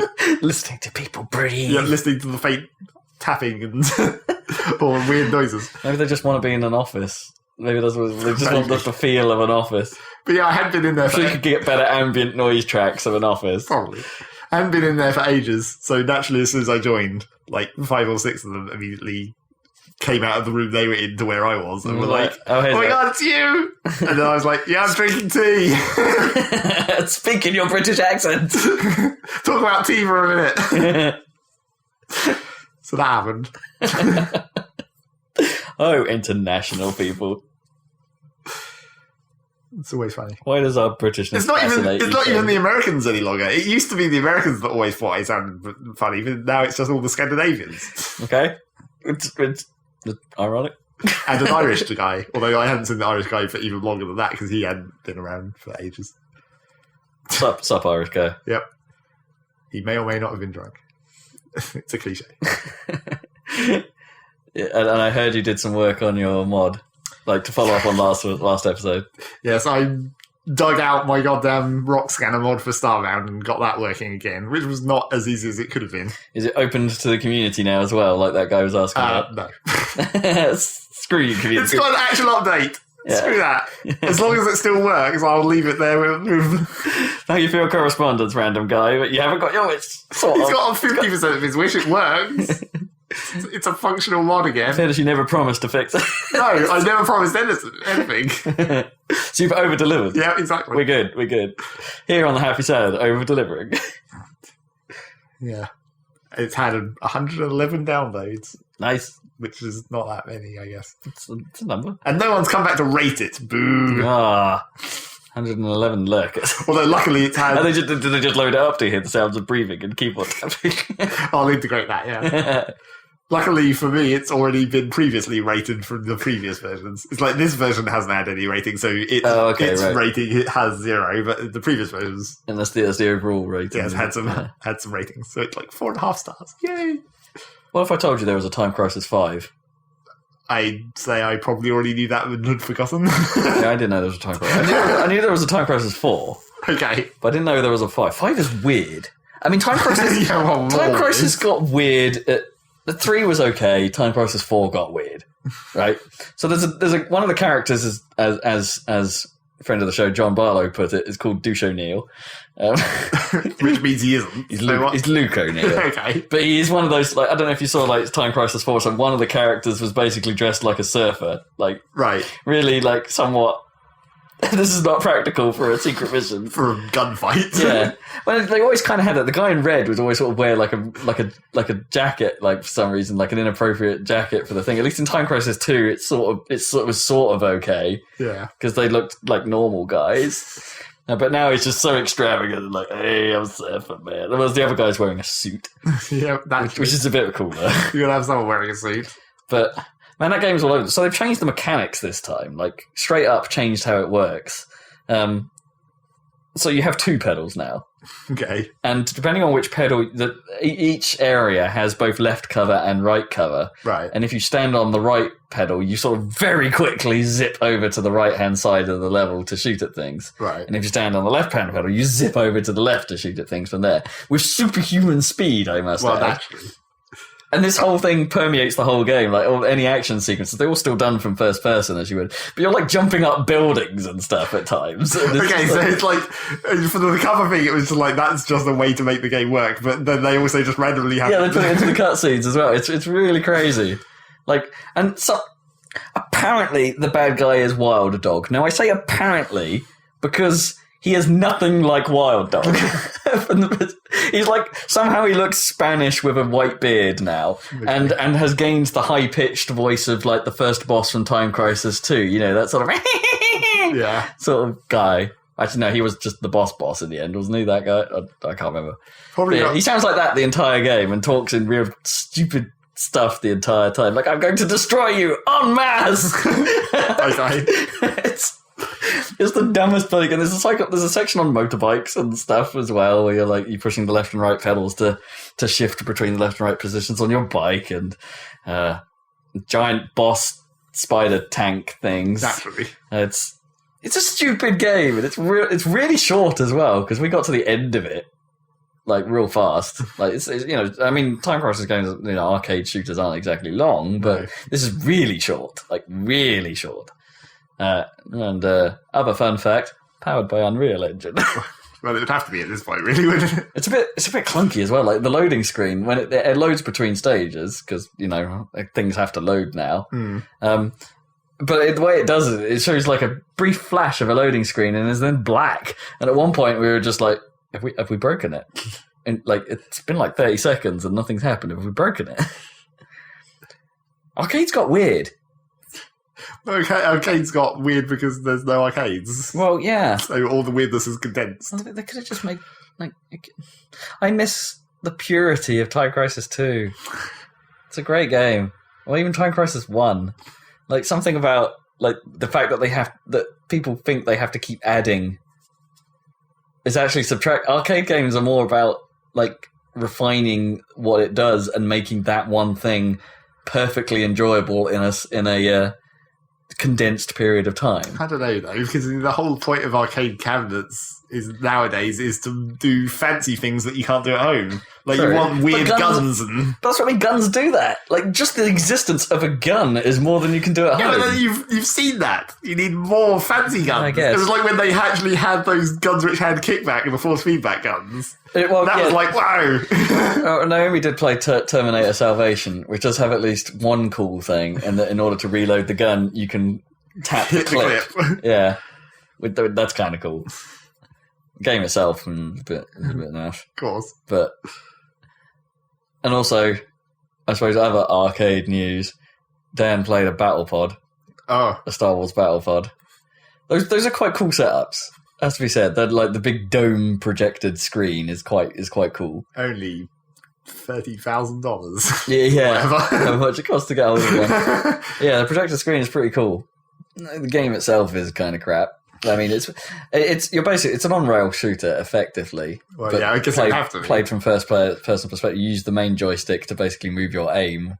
You do have some sort of braking control on a second joystick. Right. It's got a throttle stick. But yeah, in terms of actual game mechanics, it's real simple. But it's a pretty good ride.